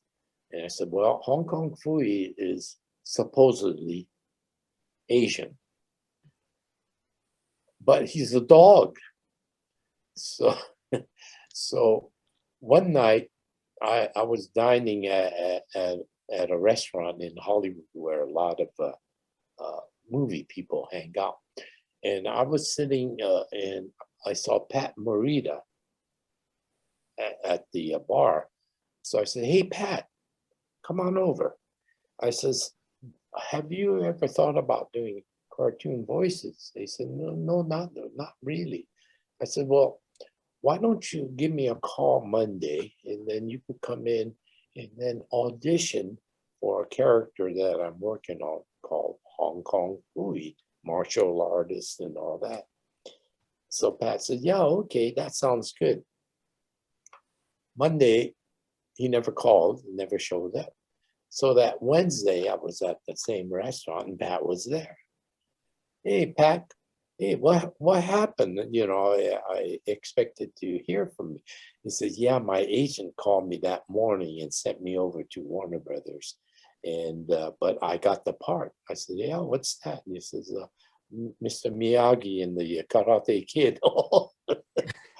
So that was great. And so Jerry Eisenberg and this fellow, Don Jurwich, and I, we were working late. So we went to Hollywood. We went to the Hollywood Bowl. And that's not the Hollywood Bowl where they have concert. It's a bowling alley, Hollywood, and they have a lounge there. So it says, hey, let's go in the lounge and have a couple of drinks and catch the comedian that's performing. And so after his set, you know, I asked him, come on over, you know, and buy you a drink. So he came over and sat and we talked and says, would you be interested in maybe auditioning to do a voice? And says, yeah, sounds good, you know. So next day I go to Joe Barbera and I said, I think I found a real unique voice for Hong Kong Phooey. He's neither Asian nor is he a dog.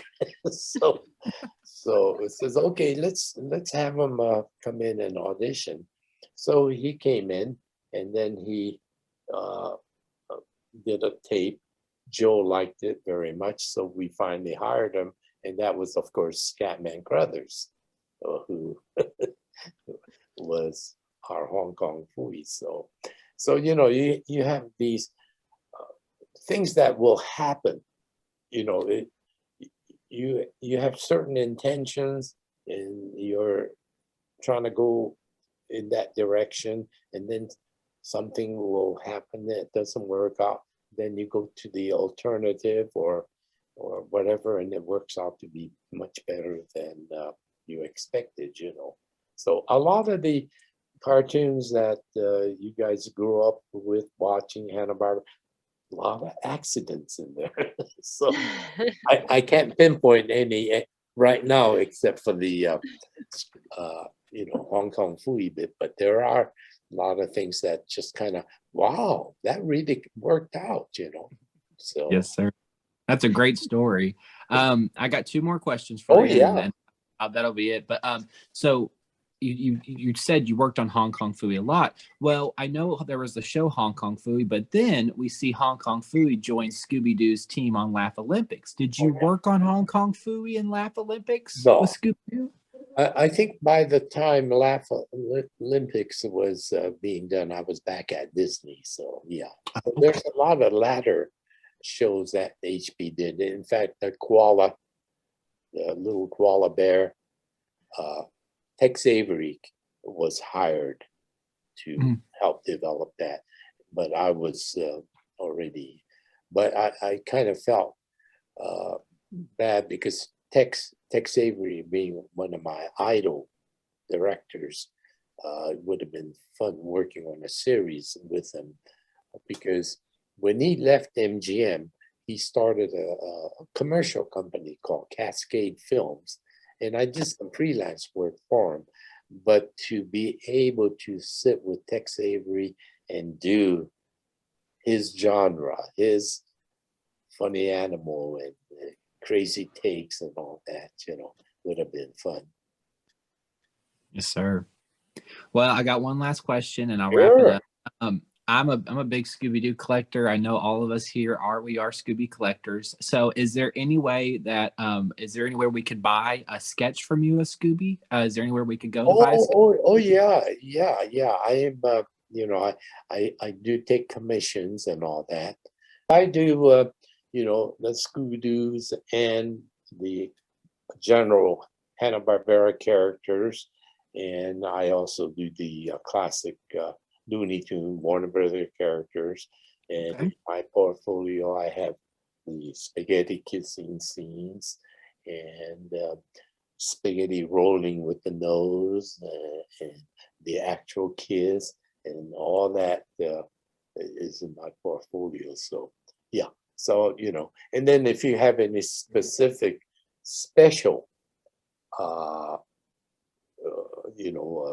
commission that you would like, because I have a lot of the standard thing like I just showed you with Scooby-Doo, but if you want a certain villain with it or something, that's, you know, I'm all up for that. So That's awesome. Well, I have a Scooby-Doo art wall, and then so I just thought to myself, tonight I'm talking to Mr. Ito, so I got to get a little print to go up there. very good. So I thank you, Happy sir. to oblige. Mhm. So I have a couple other questions for you. Oh yeah. Gerald is the reason that you're here. He talked to you and put us together. Oh. He wanted me to mention, and I apologize if I get the name wrong, Iraj Paran. Iraj Paran, yes. He said that you could tell us a little about him. Yeah, he was our graphic designer and title man. And so he pretty much did all of the titles. Now I'm trying to remember at what era. See, we had a guy named Bob Schaefer that was in charge of that department. Then he left. Then Iraj came in, and he was there right to the end. And he was very close friends, or later had a close friendship with Bill Hanna. And so Iraj is one of my closest friends from that era. And he probably will be interesting to talk to also, because he was basically hired in the background department. Then they needed a good graphic man, and so he designed all these great titles for the shows that you guys like, you know. But he's Iranian, came from I call him a Persian because he likes to be known as a Persian. So, but yeah, he's very articulate. He's and then you talk about a Scooby-Doo Flintstone house. I mean, you walk into his place and it's like walking into a Hanna-Barbera annex. So I guess, you know, I'm not the only crazy one. I guess we've got all kind of crazies out there that are cartoon freaks. It is amazing, you know. And so yeah, so and yeah, Iraj is he just did an autobiographical book, and I think he just had it printed in limited amount. But I told him, you know, you should probably, you know, have it published so it could be bought by animation fans and all that. But see, when you work for a studio, now that Warner Brothers owns Hanna-Barbera, and like in my case, I've also worked at Disney, the red tape, because you can't just publish a book and have drawings and the names from Disney, and I don't know how strict Warner Brothers is now and all that. So there is a problem that you know, doing a book or having it published. But people keep saying, see, when Ewo used to make the circuit, go to all the Warner Brother galleries and would talk about his career and some of the limited edition prints that was signed by him, people would say, gee, that was a fun story. You should write a book. And so finally he did. And so, but the irony of it is when he did the very last page of the book and like literally put the end, he passed away that night. So it was kind of, And of course, you know, he worked until the very last minute because it was a Sunday night and he was scheduled to have lunch with Jerry Eisenberg at Warner Brothers. And so Jerry gets a call and says, hey, Evo just passed away. And Jerry said, oh my gosh, I'm supposed to have lunch with him tomorrow. So I wonder if I should cancel the reservation. No, I'm only kidding.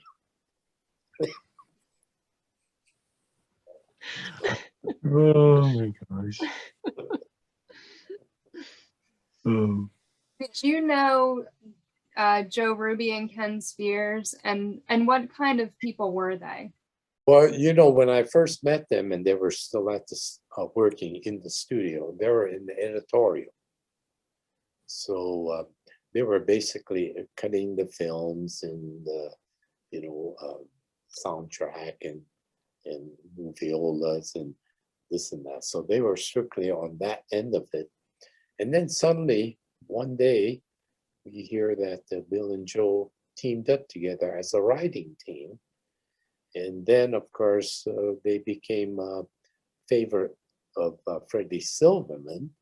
And then, you know, their creative career really took off, you know.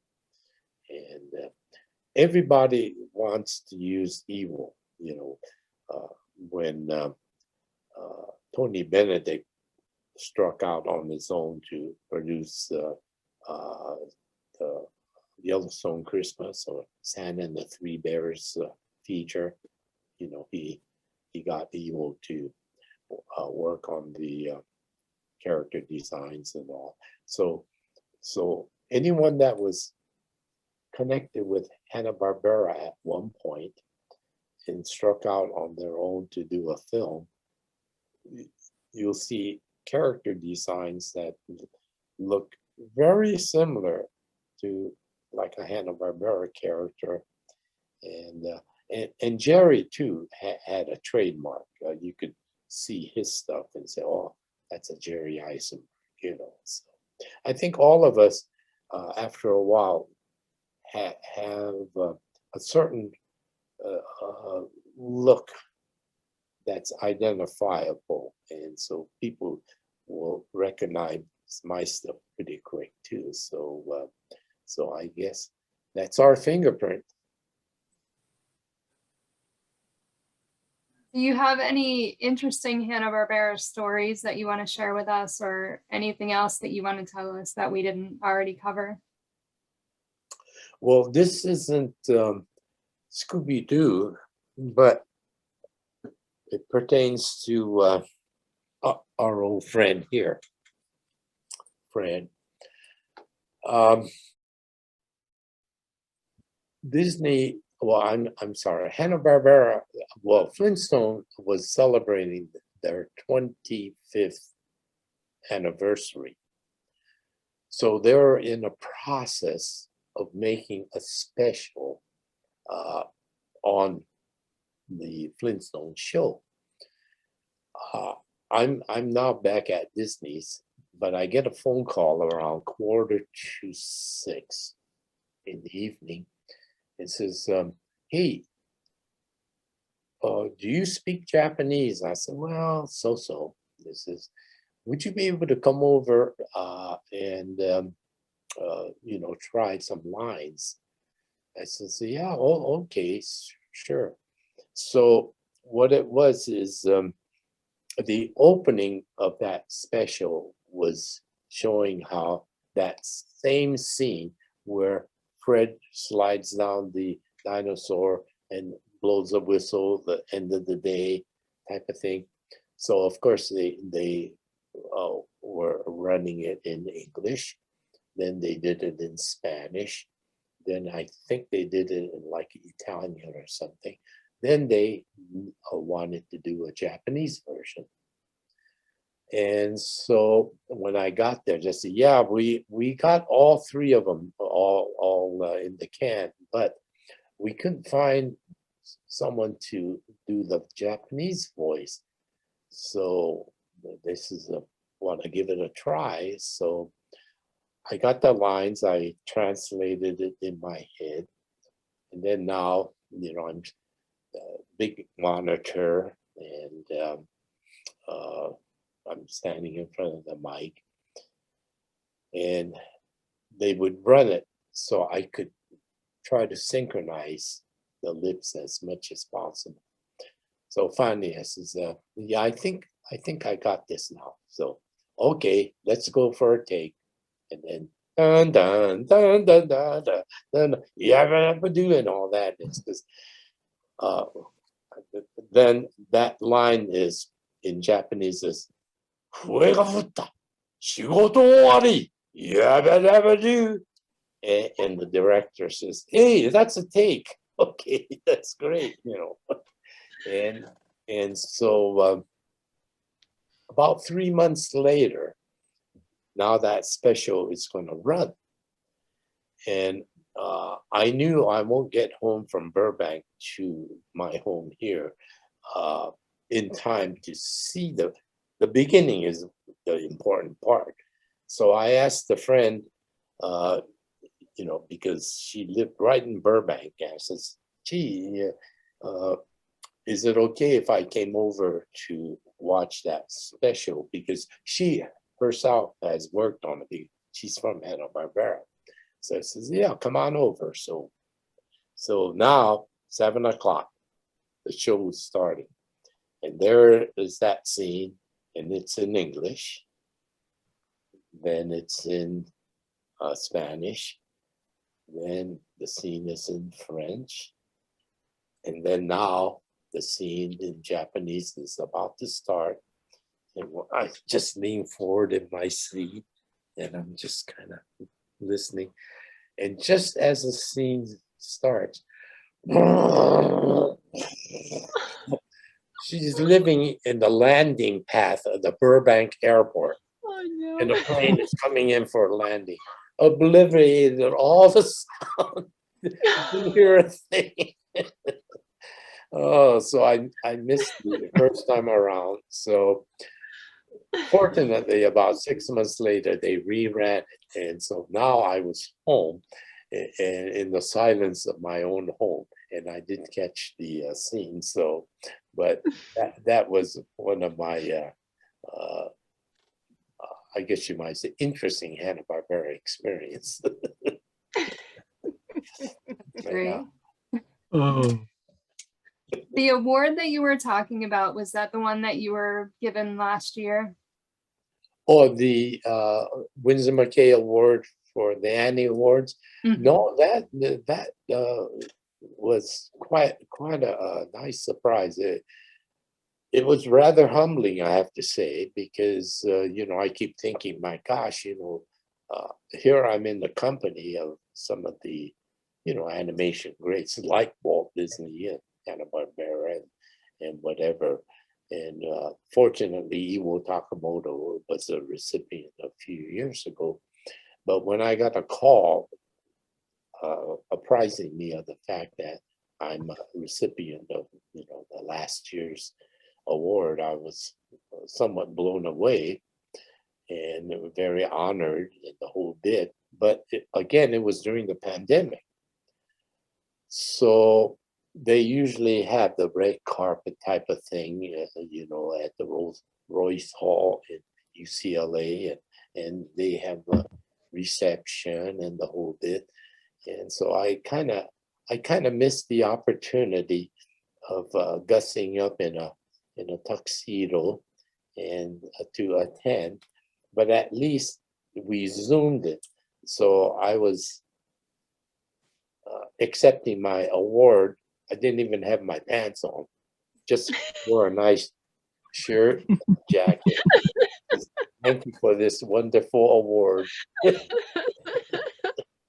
So that was one.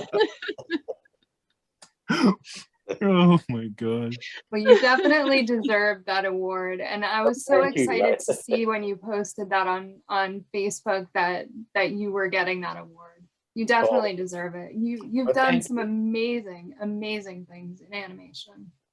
Well, thanks. I do really appreciate that, and so it was a good career. I really enjoyed my time in it, and hopefully keep going. I wish that we could be further along with the film version, because there's a pilgrimage coming up in July at Heart Mountain, and so I may take the animatics and show that to the people, But other than that, still a lot of work. But mhm. Yeah, that background in the back,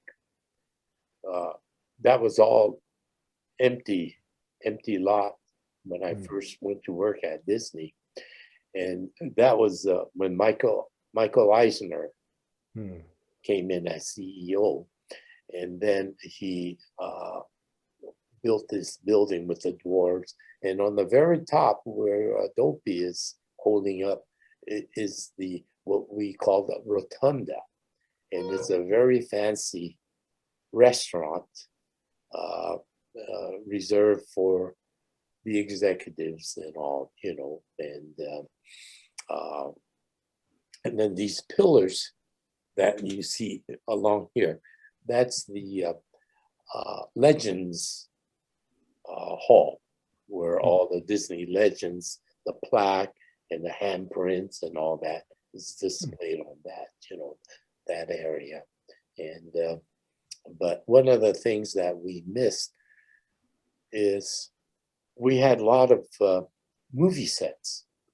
In the back lot, we had the little town USA where Fred McMurray's movies were made.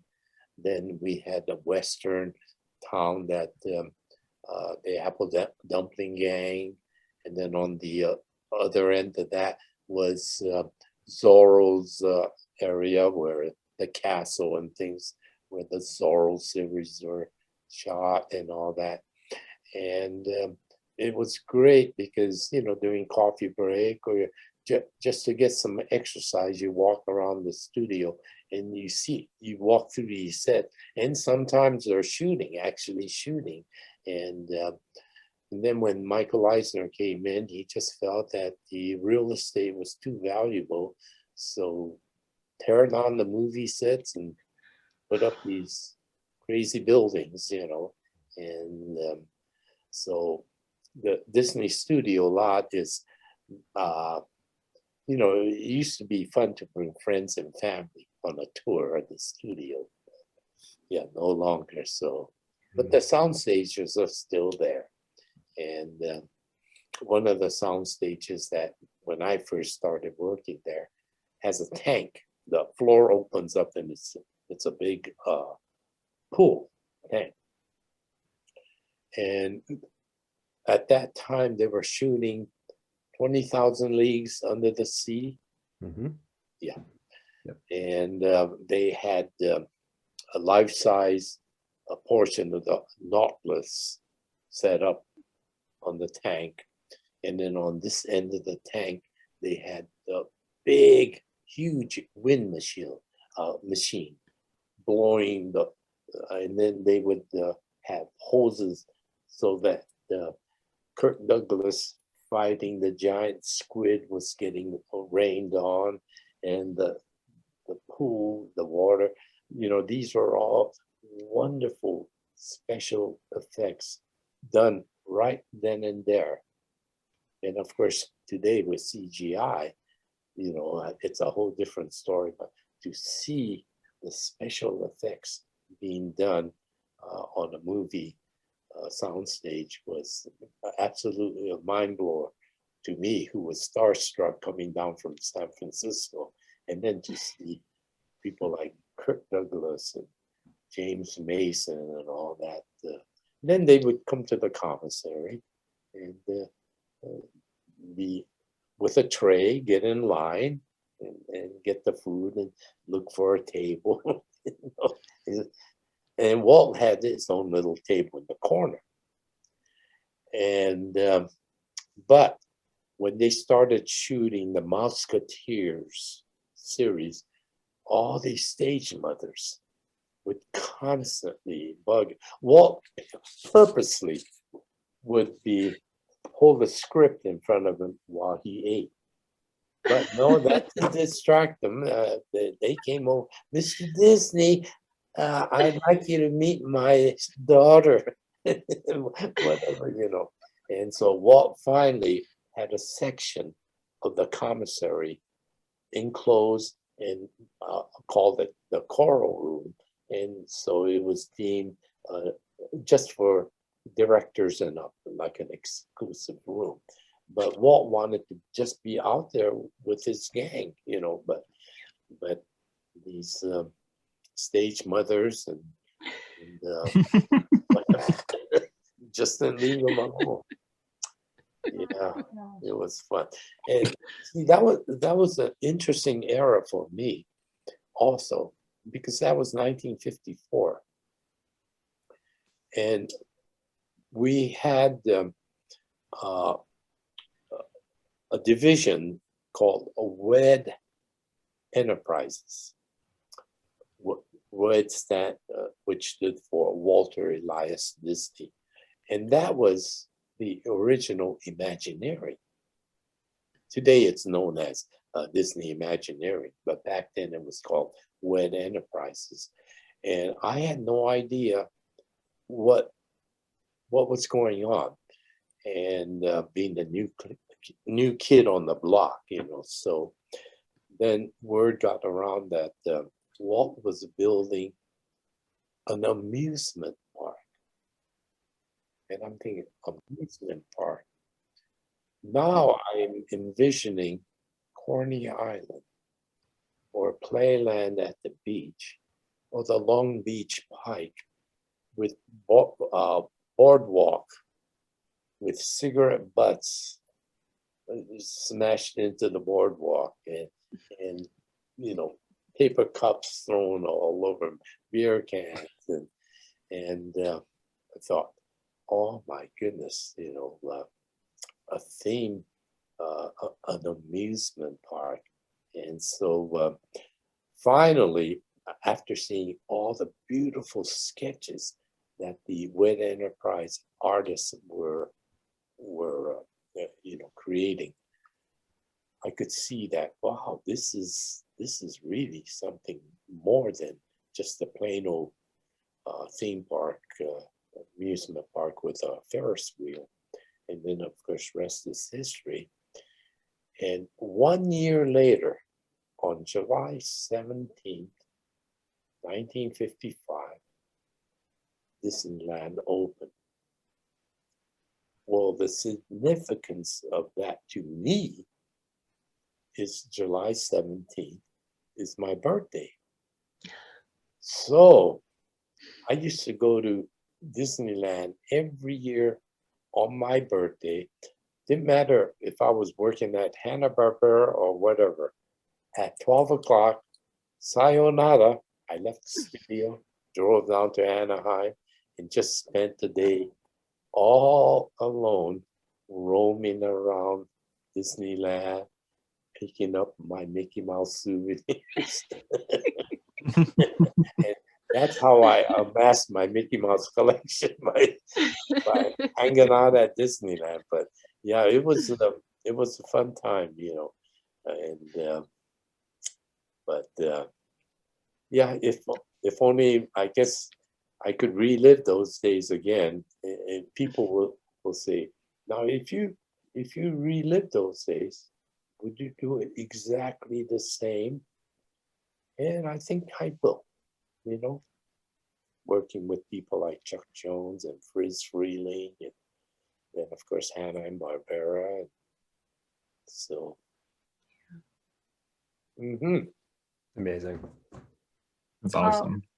We truly appreciate your time. This has My been pleasure. a real honor to talk to you, to listen to your stories. Like, this has just been amazing. So thank you so, so much. Well, I really appreciate the invitation to join you guys. So, The whole point of the panels is for people like you to come on and tell your stories, because you all work behind the scenes and so many people don't know who you are. And Oh, we yeah. feel like everyone needs to know who you are. It's important to us that your stories are told. So Well, that's good. Yeah, I really appreciate that. And of course, my cohorts will also be very appreciative. So, mhm. all right. Well, listen, gang, it's really been a pleasure Yeah. to visit with you guys and sort of expound on some of my early days at the, well, I can't say mouse factory because in Dixie were the only mouse Mises that I worked on, but so, Lady and the Tramp is my mother-in-law's favorite. She has a Oh, little corner in her dining room that is dedicated to Lady and the Tramp. So, okay. so she was very excited that we would be talking to you. Okay, well, that's good. Yeah. So again, thanks you guys. I really appreciate this nice casual day. Otherwise, I'd be sitting there drawing a Scooby-Doo commission. That's pretty good too. Thank you so much. It's been All great. right. Thank Yes, you. thank you very much. Okay. Thank you. Hope to see you guys again soon. Okay. Yeah, Yes, we hope definitely. so. Okay. All right. Bye, Thanks. Willie. Thank Bye. you. Bye, you guys. Take care. Take care. Thank you for tuning in to another Scooby panel. I'm Nikki Blake from ScoobyAddicts.com. If you like these panels, please subscribe to my channel for more great discussions. A very special thank you to animation legend Willie Ito, artist and Scooby fan Will Davenport, artist, blogger, and Scooby collector Wendy BRYDGE, and Cameron Bates from Scooby-Doo and Cameron Too. Scooby and Shaggy were voiced by Scott Innes. Check out Scott's website, onescottshop.com. Scooby Panel is available in podcast form on most podcast platforms or as a web series on YouTube. If you would like to support the Scooby Panel, please go to patreon.com/ScoobyAddicts. Scooby Addicts artwork by Will Davenport. Video editing by Nikki Blake. Music composed and performed by Bovine Nightmares. Please join us next time for another Scooby Panel.